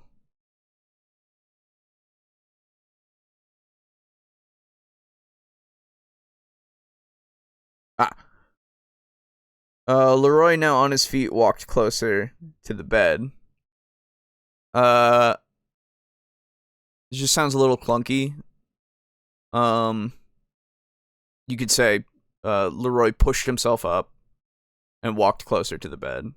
You know, that way you give the action of pushing up, right? And getting up, instead of just saying, "Oh, now he's on his feet," because yes, he is, but I don't know. It sounds better to make it so that it sounds like he's doing it himself to, you know, get up actively rather than he is now up. You know, if that makes any sense. It just sounds a little weird when you just say Leroy now on his feet. walked closer to the bed. I guess it would also, if you want it that way, I suppose you need some commas. Leroy, comma, now on his feet, comma, walked closer to the bed. But either way. Good point. Also, the era is Renaissance-ish. Okay. So, something large, like a, theater? I don't know. But, really, it's just, you don't need anything to really do that. If you want to add some impact to the ant line, may I suggest, like a tiny ant dwarfed by the magnanimity of the dragon corporeal stature. The dragon's corporeal stature, I assume. Yeah, could do that, for sure. It just depends on sentence length, right? Because... here we go. Yeah, because you have... He sat in what seemed to be a grand ballroom of a palace. And then... You could say...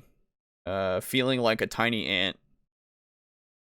Dwarfed by the magnanimity... Or sorry, magnanimity, goodness, of the dragon's corporeal stature, for sure.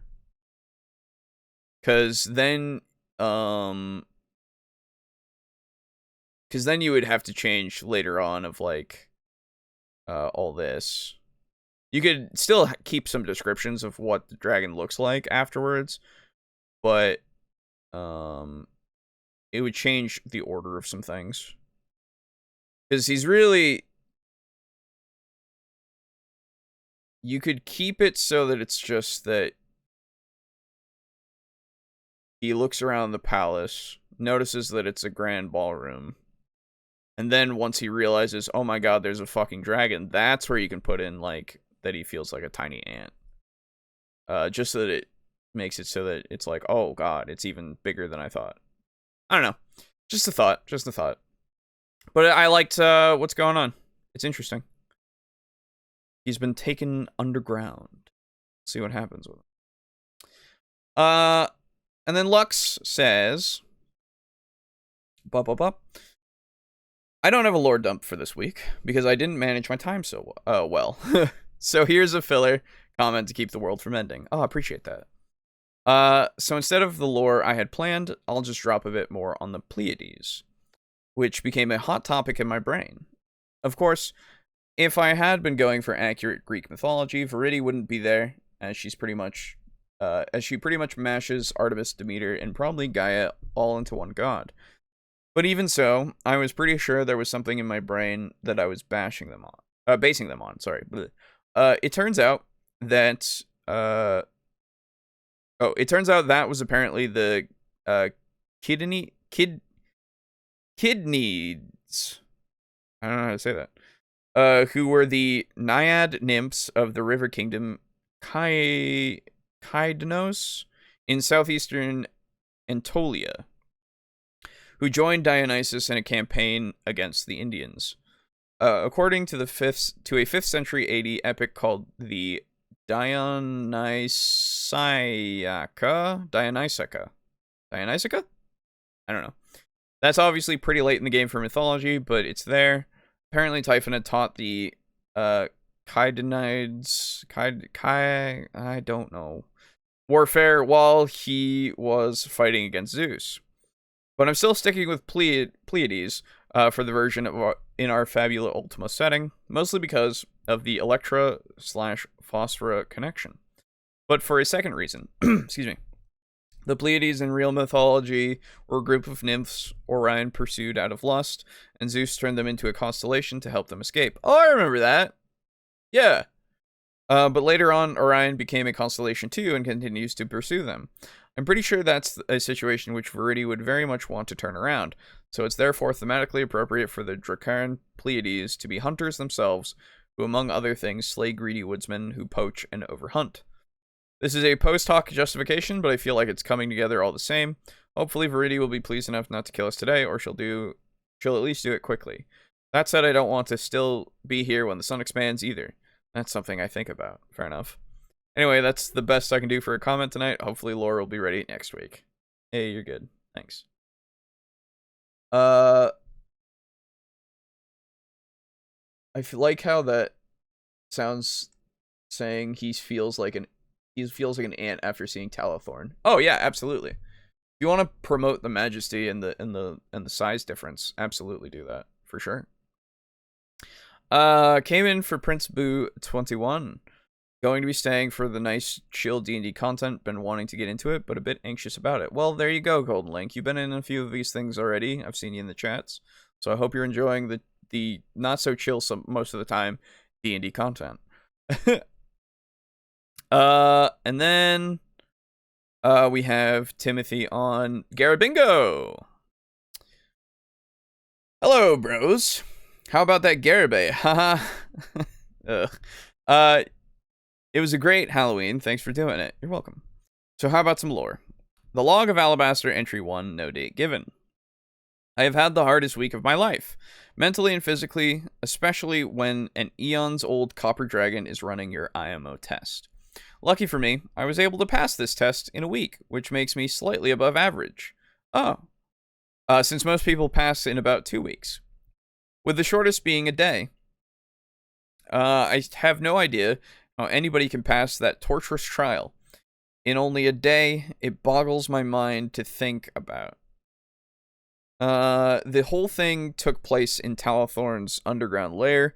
One part of it was to find certain objects in a vast ocean created by Talathorn using only an underwater breathing spell and my intuition. That took the longest. Another part of it was a 2,000-page magic quiz. Not too bad, but kind of boring. The hardest part was an obstacle course where I had to use the right spells on the fly. Almost had my blown off.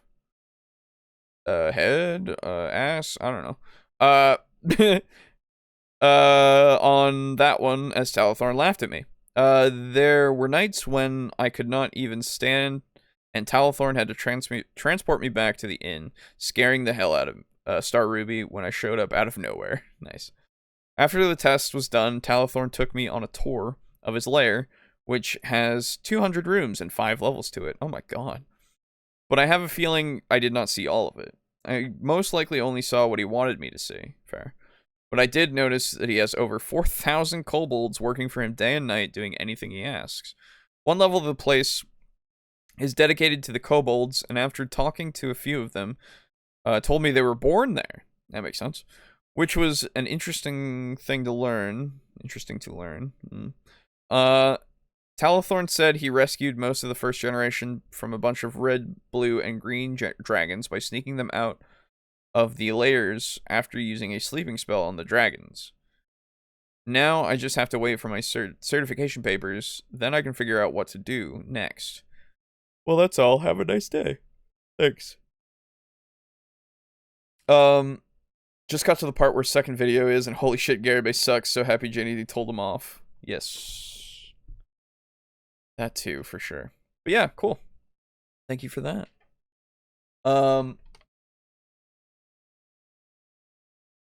Dionysus name drop. Woo! Yeah. Feel like I'm wearing this Verity thing out, but I'm a big fan. Hey, you're good. Whatever. Head? Ah, figure. Might just be my own anxiety talking, though. Nah, just, you know, do whatever the fuck you want to do, you know? Sorry, I knew I missed a word. No, you're good. She's pretty extreme, but I just can't be angry at her. Fair enough. And then, on the same episode, Unit Rico says, Garibay gushing about the transcendental nature of miniatures really does make me feel bad about my pile of shame, even if it's not that large yet, thankfully. Yeah, mine is pretty big and makes me feel bad. So I agree with you. Okay. Oh boy. That one's a big one. That one's not as big one. Wait, does this one not have any children comments? Oh my goodness. Lux, you spoil me. Okay. So, Lux on that episode as well. I guess I'm just gonna read all the rest of the comments, because fuck it, you know? Lux says, what's up, my fellow ugly bags of mostly water? Ugly bags of mostly water. Yeah, no, I know what you're talking about. That was can't remember the name of it, but that was the one where they discover the life form that isn't made of carbon, and it's like a crystal thing that acts kind of like a computer and self-replicates, and then they have to use the translator to get it to be able to talk while it's in the med bay and it's under force field. Man, TNG is awesome. The water test was my favorite. Fuck yeah. There you go. Anyway, this part of the lore didn't quite turn out to be as Halloween adjacent as I had planned, but it is the start of the Felkarai arc, at least. I mostly wanted to get it established now so I don't have to say, oh, by the way, too much later on. In fact, I want to work this stuff in a lot earlier in the rewrite, but there's no going back in time now, so let's get started. If you're reading this, I managed to fit it all in one comment this time. Way. Congrats. As we return to the subject of the Felkarai civilization, we should discuss the nature of the Nether Realm and its place among the cosmic planes.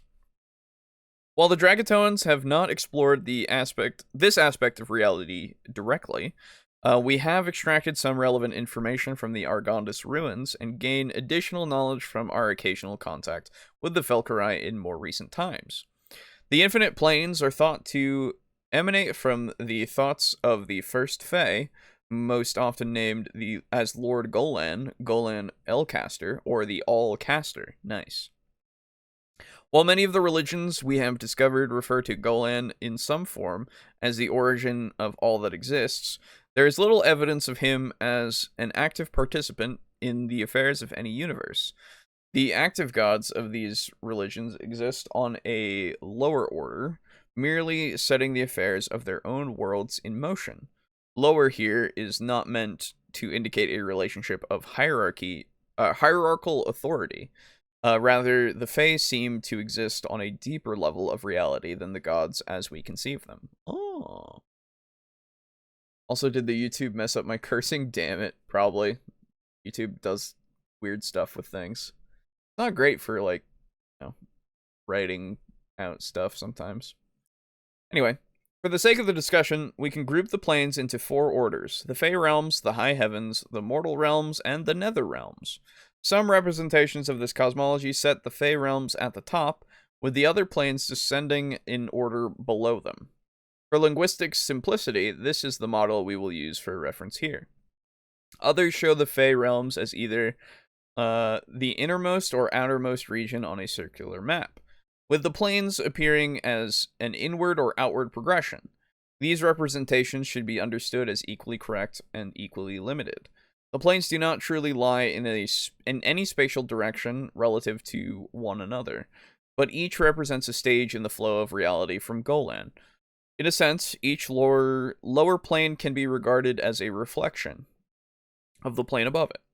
Just as a material universe undergoes entropy as it passes through time, so too does the spiritual essence of creation itself. Experience entropy as it descends through the planes. But I read that wrong. Just as material universe undergoes entropy as it passes through time, so too does the spiritual essence of creation itself experience entropy as it descends through the planes. Thus, every plane becomes both less energetic and more chaotic than the plane above it. While the Fae are seen as chaotic by many cultures, the visitors to the Fae realms often see a world of shifting landscapes and seemingly spontaneous changes.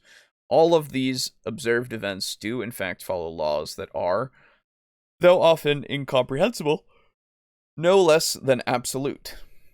By contrast, the extreme spiritual entropy of the nether realms creates a truly unpredictable region of the planes, where objects and events often follow no rules at all, descending into pure chaos at the most extreme depths. Both realms are considered sources of magic, though the two forms of magic are fundamentally different to one another.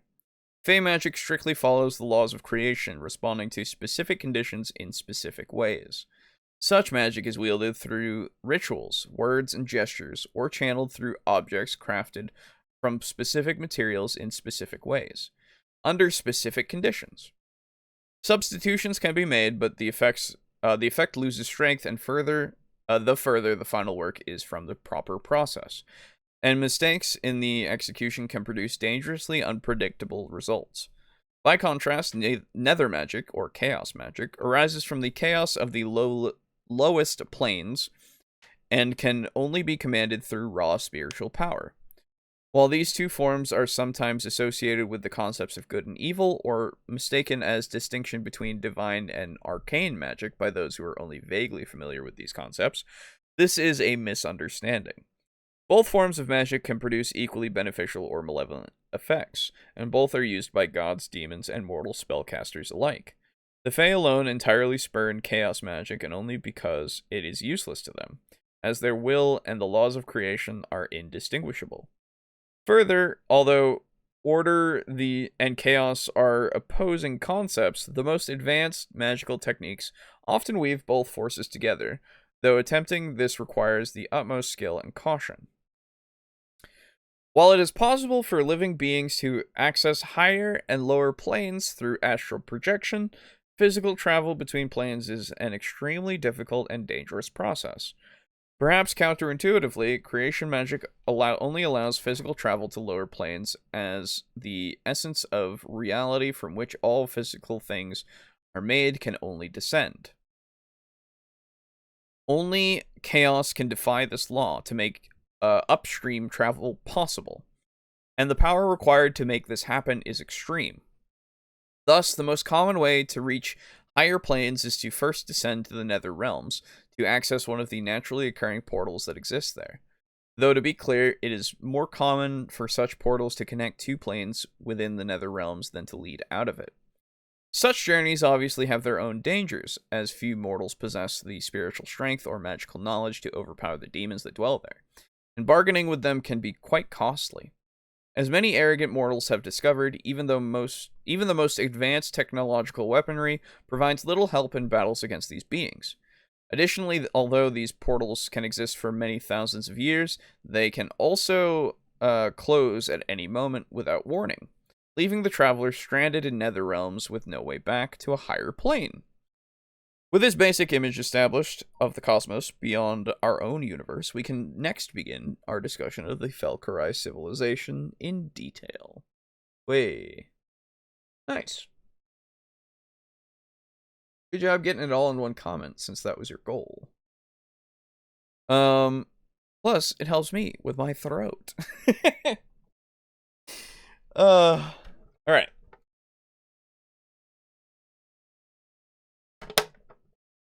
Timothy, on 160 last week. Hello, bros. I will most likely make this one short to go easy on Alejo when he reads the comments that are blocking out the sun. Thank you. Plus, I'm still working on the next part anyway, so this works out. I guess I'm making this first before the first video starts, but I think I'll give it an F based on how you made it sound when I walked in during the stream. So now off I go to see how bad that first video was. Have a nice day. Well, there you go. It was not great. So, I hope you enjoyed. So, I saw that that copper dragons are ways weaker than reds, so that's where the sleep spell came from, to get the kobolds out to not fight. Yeah, that makes sense. Guiling is better than, or using guile, I suppose, is better than straight up confrontation for something that is weaker. So good job. And then Lux, our final comment for last week, said, like I said at the end, I'll just comment on the subject of the video this time, since setting up the Fabula Ultima game is taking a while, and I need to focus more on doing that. This is not for the sake of mercy. Nature has no mercy. There is only survival and extinction. The raging storm spares not the virtuous nor vile. The scorching desert parches every throat. The entangling jungle swallows up the witless. Oh, there was no end. That is the terror and beauty of this world. The wondrous and all-consuming joy of divine madness. So ultimately, there are two facets to discuss here. The first is, develop your own GMing style. Of course, this is a basic concept for anyone getting into any kind of creative pursuit. So this is no bigger revelation to experienced GMs, but the entry level is what these videos seem to have been aimed at least the second one, yeah. The essential point is that your goal as a GM is not to be like one of the professional GMs, but to become the best version of yourself as a GM.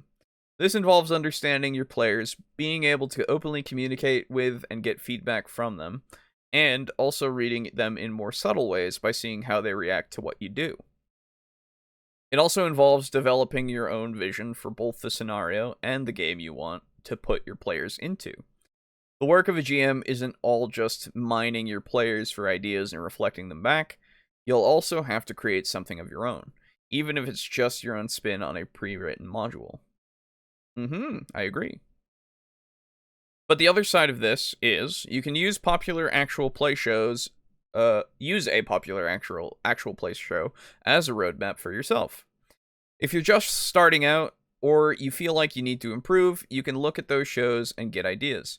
Of course, you have to remember that you're not Matt Mercer and your group isn't the Critical Role cast. But Matt Mercer is a good DM, and watching what he does is a good way to learn some techniques. Just don't go in with the intent to perfectly recreate the show at your table. By the time you get to that point, you should have hopefully gained enough skill to fly on your own without following that template. And you should always prioritize doing what works for your table over copying what a show does. Even so, seeing what good GMing looks like can give you some useful direction to start out with. Also agreed. Anyway, that's a comment. I feel like I should expound more, but I spent all weekend playing Super Mario RPG until I ran out of time, and I've wasted a lot of time here writing extraneous nonsense. I don't know how useful it will be to anyone, but at least it will keep the world from ending. Hey, there you go. Thanks, Lex.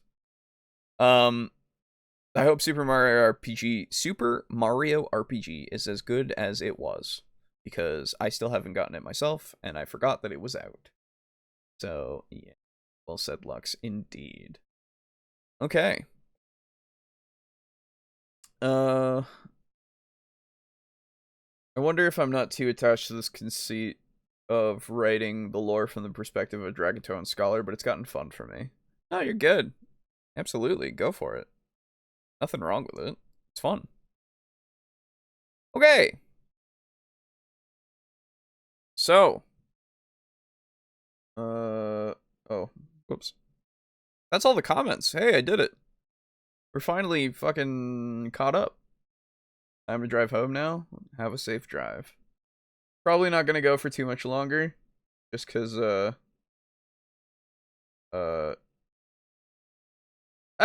my background. No. There we go. Just cause, it's, you know. It's late and I am alone, on the panel today. And this is fun making the combination here, the mashup, if you will.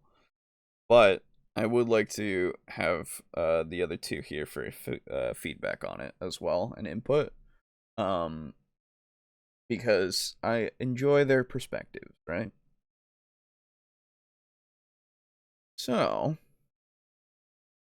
let me just see the next bit here. We'll at least get through, like,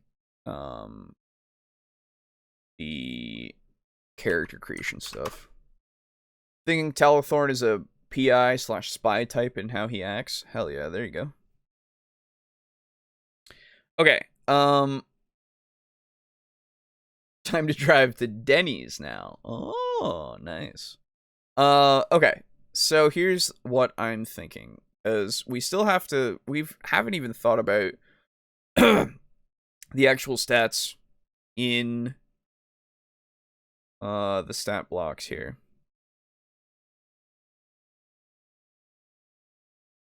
Now, I suppose the best course would be what can coincide with what in stats.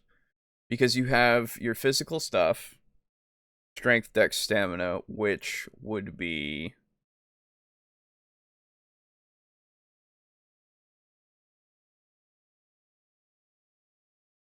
We have dex, we have body, we have movement. Reflexes is also something? Hmm.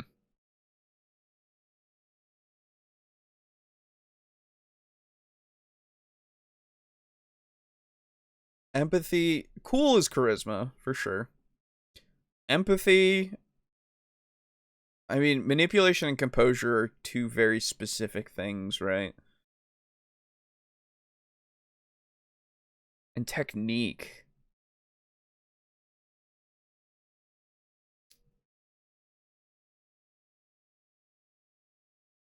At least we have intelligence, with willpower, and resolve. Resolve isn't necessarily empathy, though. Let's look at some stuff on the stats themselves in Vampire. Cause here we go. Portraits. I want to look at, yeah, stamina is for like physical harm. Is that body? Yeah, that would be body. Okay. So stamina is body. Okay, I need to write this down. That just makes sense, actually. What the fuck am I talking about? Stamina is body. Dex is dex. The move, like, stat is weird to me. Because the way that Vampire works is that you tell me what you want to do, and I tell you if you can do it or not, and what to roll, right? There's no, like, movement stat. You can move as far as you can move, like, as a vampire person.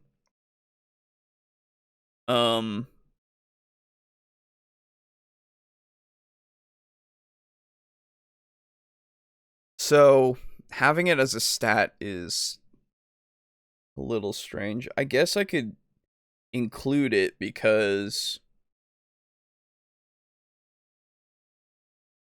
I don't think it's needed to derive another stat. If it is its own thing, then we could do that, of like keeping move as a separate stat. The other thing is empathy being its own separate stat. Okay, I need to write those down as notes then. Separate. Fuck me. Okay. Stat. All together. And then move. Separate.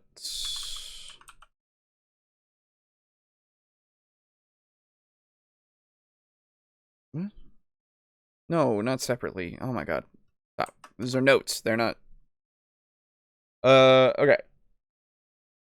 So then.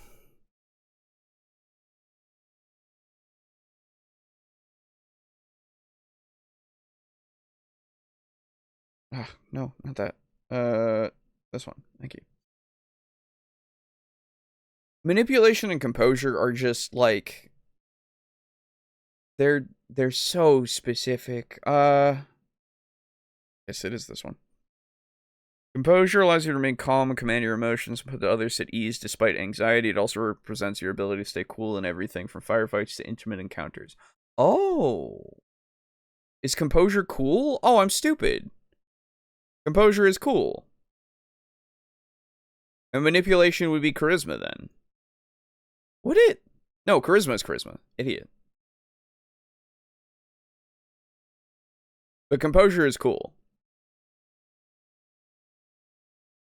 Impress and influence people through your character and charisma.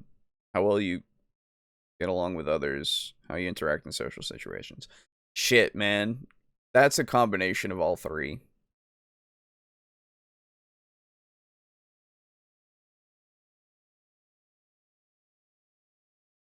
Alejo typing like me today. Yeah, sometimes I just can't type well. I type better on my phone for some reason sometimes. It really depends on the day. But that's why, you know, the spell check of Google Docs is helpful. Um, is empathy...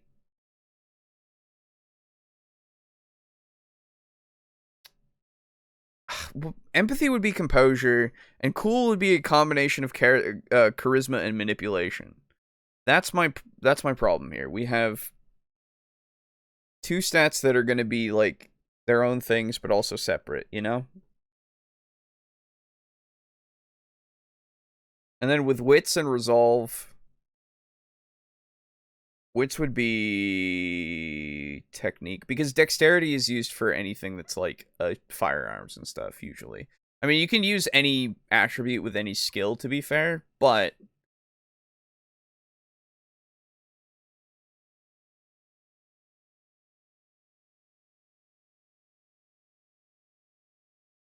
Yeah, reflexes would be dex, I guess, but also dex is here. Ooh. Oh, that's really annoying. I know they're not one-to-one, and they shouldn't need to be.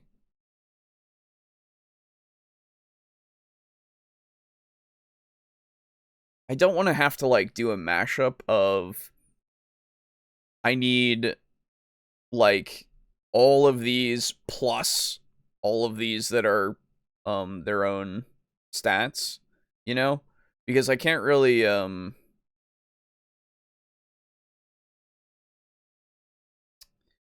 can't really, like, do that as...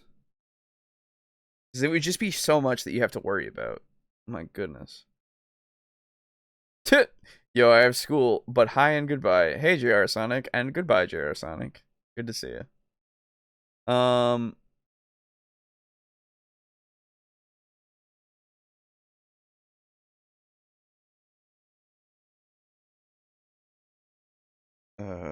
was this one? Thinking quickly and reacting correctly on little information. You hear a sound, it's wits.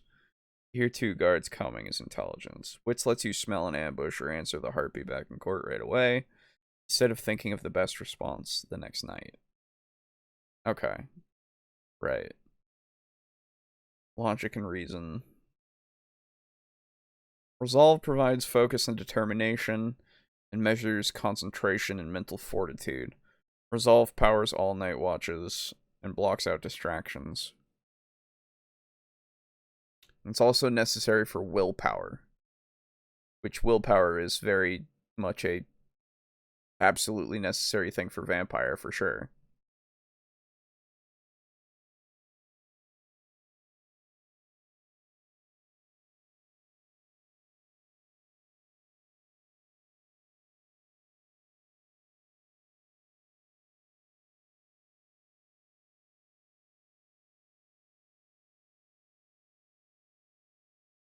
Then luck is a thing of just like, oh, here's some luck, guys.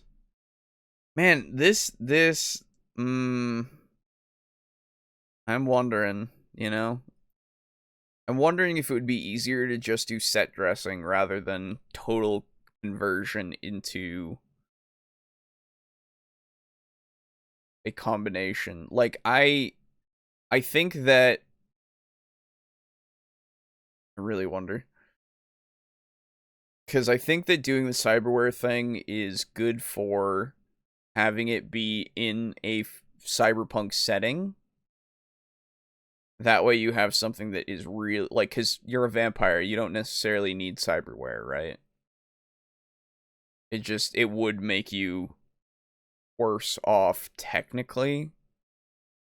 Because vampires can do so much shit.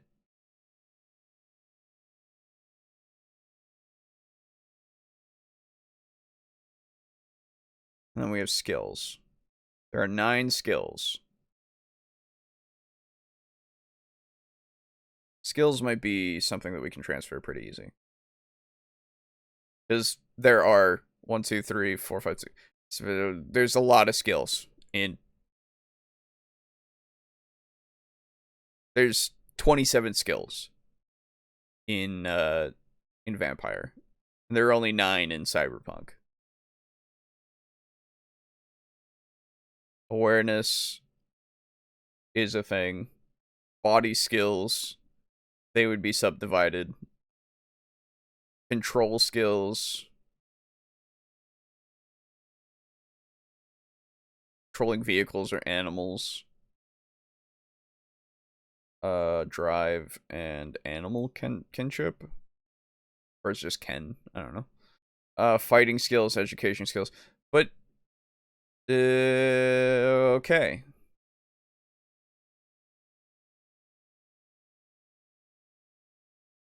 Wait. Oh. Skills linked to stats, and turn each skill is also linked to a stat. You'll add the stat to that skill. Basically how this goes, it's just pools. All skills are not equal. Some skills are harder to learn than others. More teaching, bigger books to read. Skill is higher in the cost. Skill list below are marked with a ×2.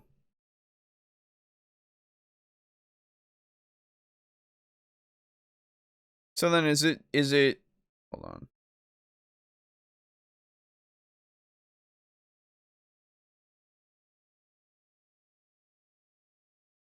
Okay, here they are. So then how many, so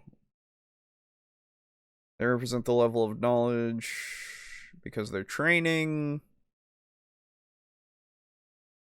Yeah, this has way more skills then. Because each of these 9 ones has sometimes 5, sometimes 10. Jeez.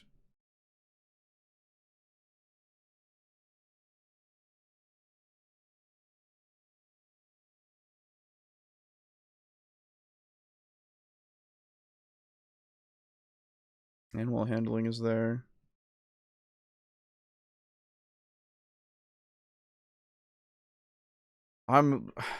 This might be biased to be fair, but I'm leaning more towards just not worrying about this character sheet and really just, since it is vampire and cyberpunk, just putting everything into the vampire sheet, you know?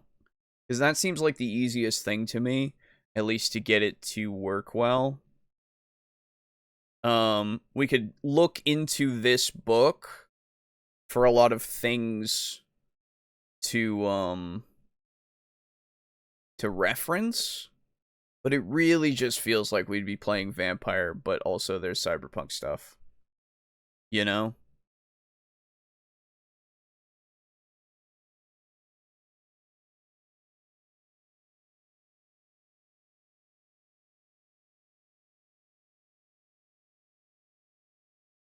Technology, right? And then I guess it would be,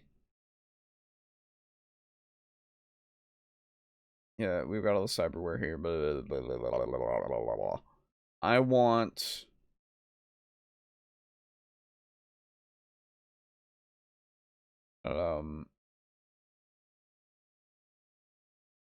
one move action plus one action.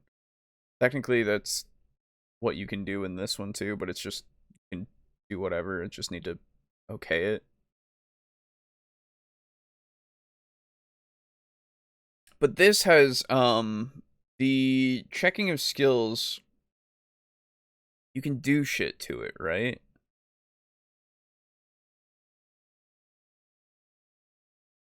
When you roll a 10, your d10, you've scored a critical success. Roll another 1d10 and add the result to your first roll. Oh, it explodes?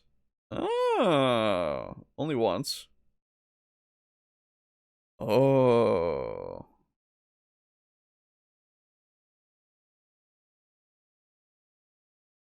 Right, those are modifiers. You can use luck to make your thing better. Complementary skills that can confer a +1 bonus. Okay, that's like a help kind of thing.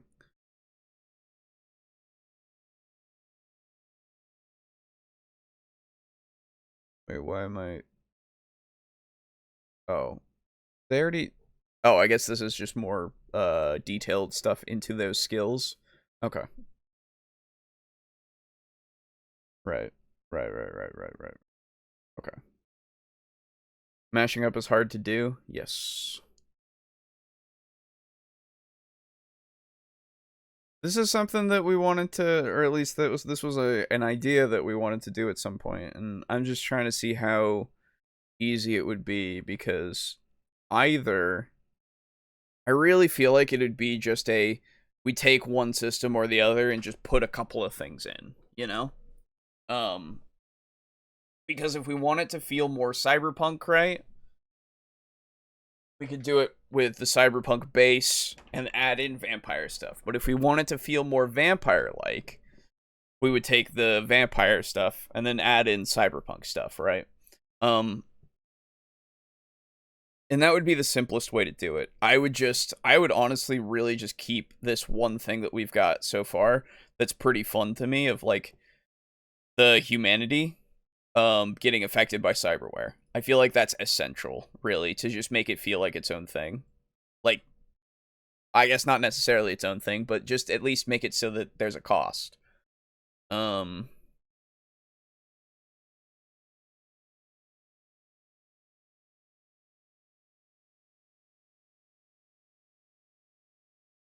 and the other thing is that each of these roles can have, like, abilities, which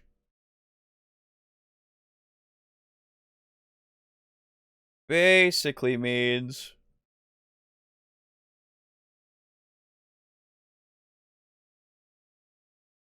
Wait, what is this? Assuming you're in a combat, you can make people who aren't currently fans into fans, unless they actively dislike you, by rolling a charismatic impact plus 1d10 versus a difficulty value 8 for a single person, difficulty value 10 for a small group of 6, of up to 6, or difficulty value 12 for a huge group. Okay. Yeah, because each of them having their own abilities really changes the thing. Let's be realistic, Cyberpunk is like 80% setting and only 20% mechanics. Well, so yeah, I can understand that.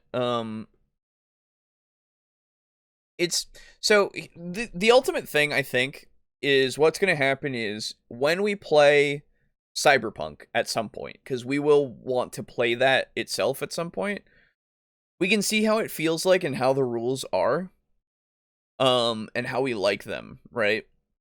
And what we like about them specifically, and what we don't like about them, you know, and really tailor it a bit more, because there's only so much that I can do from just looking at this.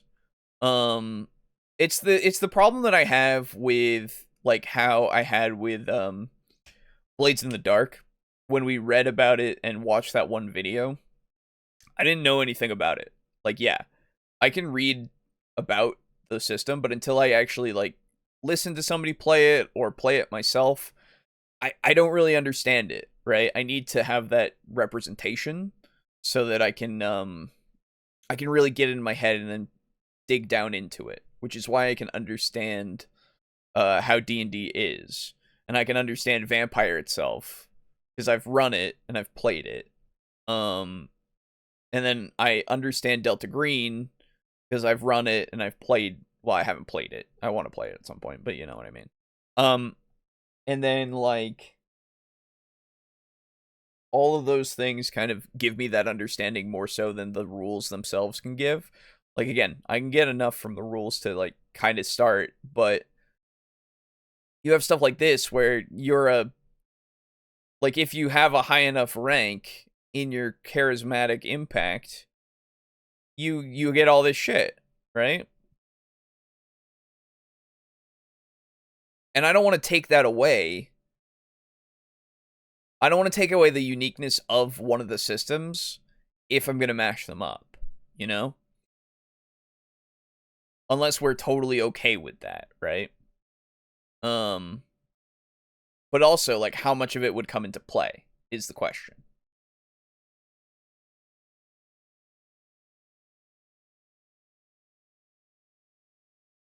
Fucking netrunners. This is the other thing that I just... Oh, man. I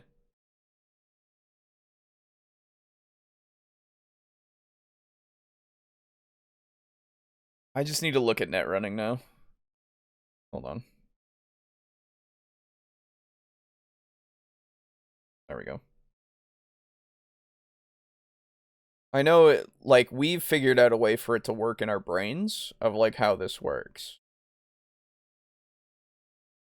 Yeah, where you have virtuality goggles, so an AR headset, basically, over the view of the world that's actually around you. But, my brain just says it's like a window in your glasses, or whatever the fuck you really want it to look like, so that it's not interfering, considering you can do both net actions and meet space actions, right? Um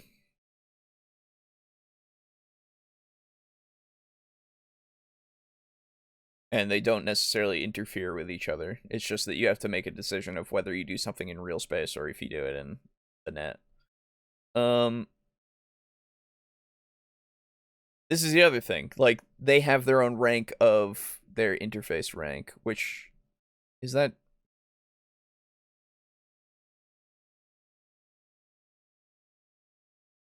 like levels? I don't actually understand that one. I must have gone past it. I stayed up a lot of sleepless nights trying to mash up D20 Modern with base 3.5 D&D and then only ran it for one session. Oh. Well, hey, you did the work at least, so good job. So they go in.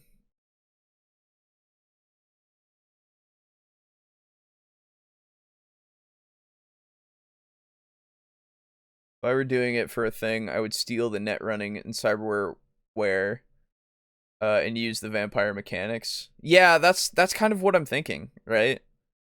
Basically just take what, like, the major core parts of Cyberpunk and just put them in there.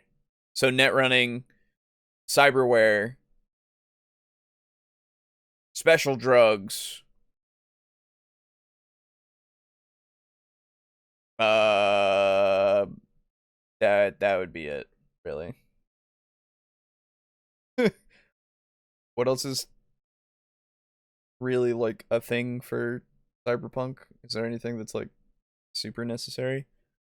Because I don't even think, when I think Cyberpunk, I don't think of, like, the roles, even though they are technically a thing. I just don't think of them. Because you still have, like, the combat and everything that's still pretty deadly. It's just you'd be playing Cyberpunk, but as somebody who's, like, not, or who's way more tanky than everybody else, surprisingly enough. And who's only out at night. Which, everybody's only out at night anyway, so don't worry about it. That's not weird. Would vampires be rare or common in the world? For this kind of thing, they would be common enough, in the sense that you know that they're everywhere, but, like, not super common, you know? Because vampires in Vampire itself don't even know about other vampires half the time, unless they're involved with them, or, you know, are higher ups who need to know about them, right? Like, and even, like, the anarchs, who aren't necessarily part of a power structure for Vampire, they're just a faction, quote unquote.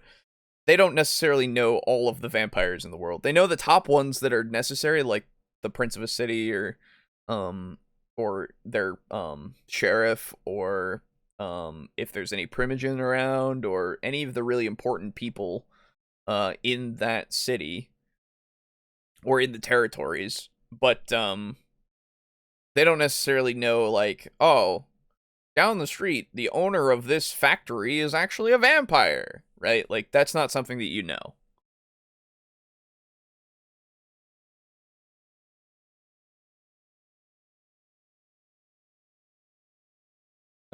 Corporations have more power than governments, and mercenaries are a common used occurrence. Are also differences. Oh, yeah. So corporations and, well, yeah, that's fine. Corporations, mercenaries, and like, that's, I thought that was just inherent. I'm thinking of, like, big things that are more like, oh, cyberpunk, you know? Because, yeah, corporations and mercenary, like, shadowrunners, quote unquote, haha, those ones are just how it works, you know? Um, those are inherent to the setting. I guess I just meant, mechanics that are, like, special to Cyberpunk itself. Because I think, really, every Cyberpunk setting is, look at the corporation over there, it's taken over the world. Oh, or there are many competing corporations, they're taking over the world. And then, oh, I need to make some money, let's do some back alley shit. Maybe for the corporation, maybe for people against the corporation, maybe for somebody who just needs to get help. You know? Like, that just seems like every single Cyberpunk, thing to me. Though I don't know, to be fair. That's just kind of a generalization that I make with the setting. Yeah, I don't know. Sorry, I've just been, I realized that I've not been, like, looking at anything or anything. I've just been, like, sitting here and kind of running my fingers through my hair and pulling my hair.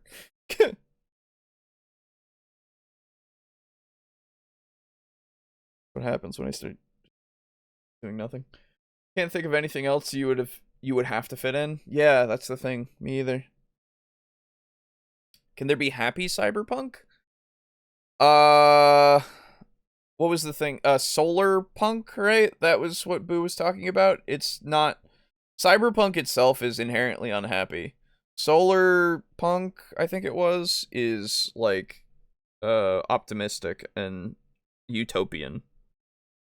Something like Star Trek would be happy but futuristic, right?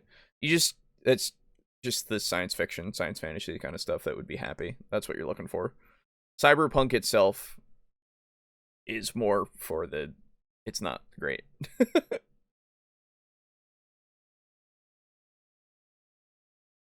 uh it seems like Cyberpunk wants you to play the sympathetic underdog, but I would start a cult. Uh Cyberpunk just wants you to live in the world, really. Just wants you to be alive and understand that everything sucks and that in the grand scheme of things, you're making it day to day, but really, what are you doing? Hell, you might even do something against a corporation. Good job. It really doesn't matter in the grand scheme most of the time, unless you go through a whole, like, complete arc of trying to fucking destroy them, you know? Oh, no, technically, according to the major creators of Cyberpunk, it can't be happy because human life can't be important.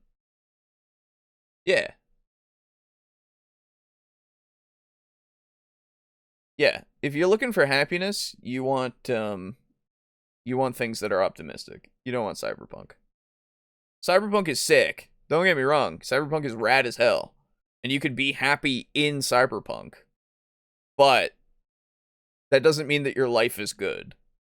Necessarily. Right?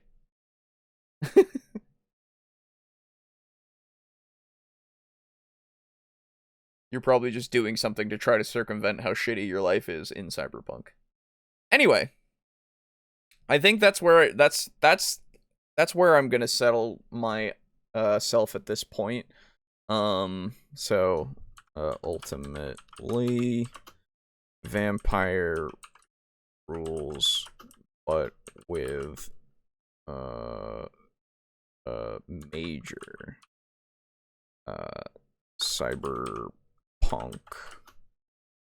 elements.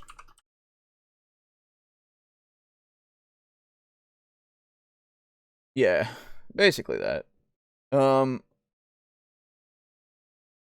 Guess Verity agrees with human life not being important. Well, it is important, but in negative sense. There you go.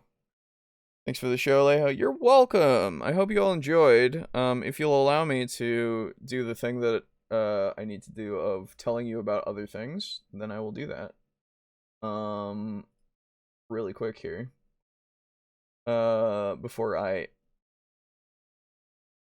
Now you just have the fun part of setting blending. Oh, yeah. Oh, for sure. That'll be fun, of just, like, figuring out how things have risen to such a degree of, like, oh, there are also vampires here? And that's pretty cool. But that's a future me thing, right? Like that's not a that is not an anytime soon me thing because we are nowhere near playing another campaign of anything yet, and also uh the next game that we play is going to be decided by patrons, which, oh my god, patrons. Wow. Did you say patrons? I heard you. You said it. It was you. It wasn't me. Hey, you out there. Have you ever heard of Patreon or Ko-fi? You could join the lovely people here, who give us a little bit of change, in exchange for, really just, like, big happy good feelings, and seeing, these things happen, and also having some power, and also being around when, I don't know, I want, to play board games sometimes, or, whatever, or run a game when I can, and when I'm not super behind on making those games public for people to see. Anyway, if you would like, you can support us either on Ko-fi or on Patreon with its stupid logo. Oh my god, it looks like a fucking malformed boomerang. And yeah, help King Boo play for the show for sure.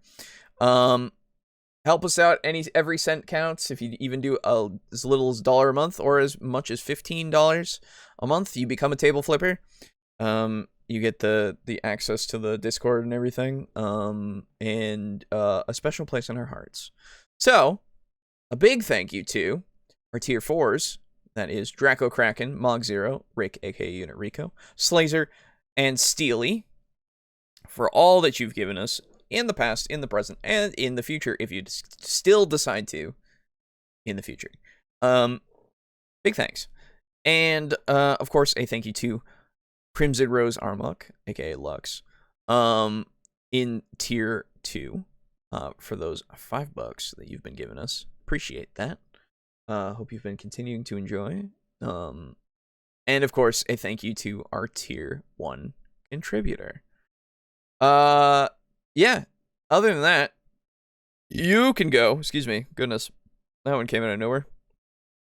You can go over to our website, which I have to update at some point, and go and get our custom dice through it. I tried, and I looked on Patreon for the shop thing. Excuse me, goodness. Oh my goodness, that came on suddenly too. For the shop thing, it's only digital shit. So I still have to use something that does physical shit. So right now, this is still the only way, which means I still need to make an actual bank account, which frightens me for a business thing to do. So at some point, I will have to, like, put information in that I don't want to put into a bank account. And then we can have it so that, you know, people can use a card to buy these dice. Technically, also, you could win some in a Gara Bingo at some point, if you don't have any or want more. That is a thing. We haven't had somebody request that yet, so that's in the future. Other than that, of course, you can go over to TeePublic and continue to get this logo. The current logo that you have for us right now, as well as still until after Thanksgiving, the 2023 horror logo that is out there. Yeah, you can buy either of these on whatever the hell, a mug or something, or a shirt or whatever. Apparently there's a sale right now, and it's only going on for a little bit longer, and that sucks if you're not here and not seeing this, so you don't know. After Thanksgiving when this comes out, for on the actual channel for the VOD. So yeah, go over there. This will be gone after Thanksgiving until the next Halloween comes around. In its place, I will be putting up the Crimbo logo, Crimbobulous logo. Rebobulous Michael logo, in fact. No, but it will be Christmas themed, so that's a thing to come.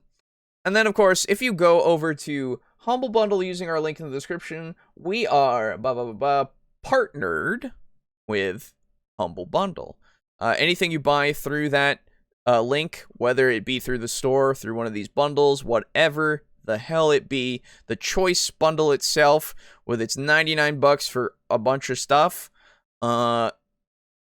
it can support us as well as Tabletop Alliance. Link in the description to find out more about their charity work.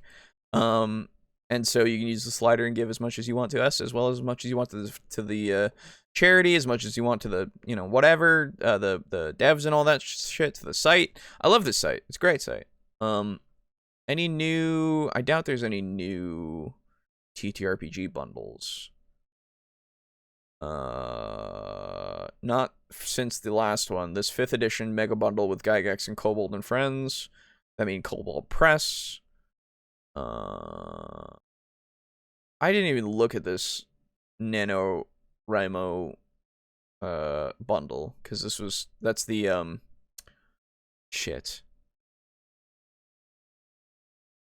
National Novel Writing Month, I think. November Writing Month? I don't know. It's where you try to write a novel or novella in November, and I can't rush myself that hard, so I didn't even look. But other than that, what's the games bundles right now? What would I say? They look fine. IGN 9 and above. You give everything a 9. This is good. This is good.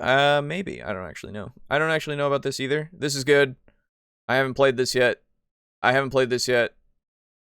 Don't have that, so I don't know. And then fucking IGN store coupons. Jesus, I'm sorry. $16 for Disco Elysium though. That's good. Hell, fucking. I don't know if it's less than that for Disco Elysium itself. That's worth it. Anyway.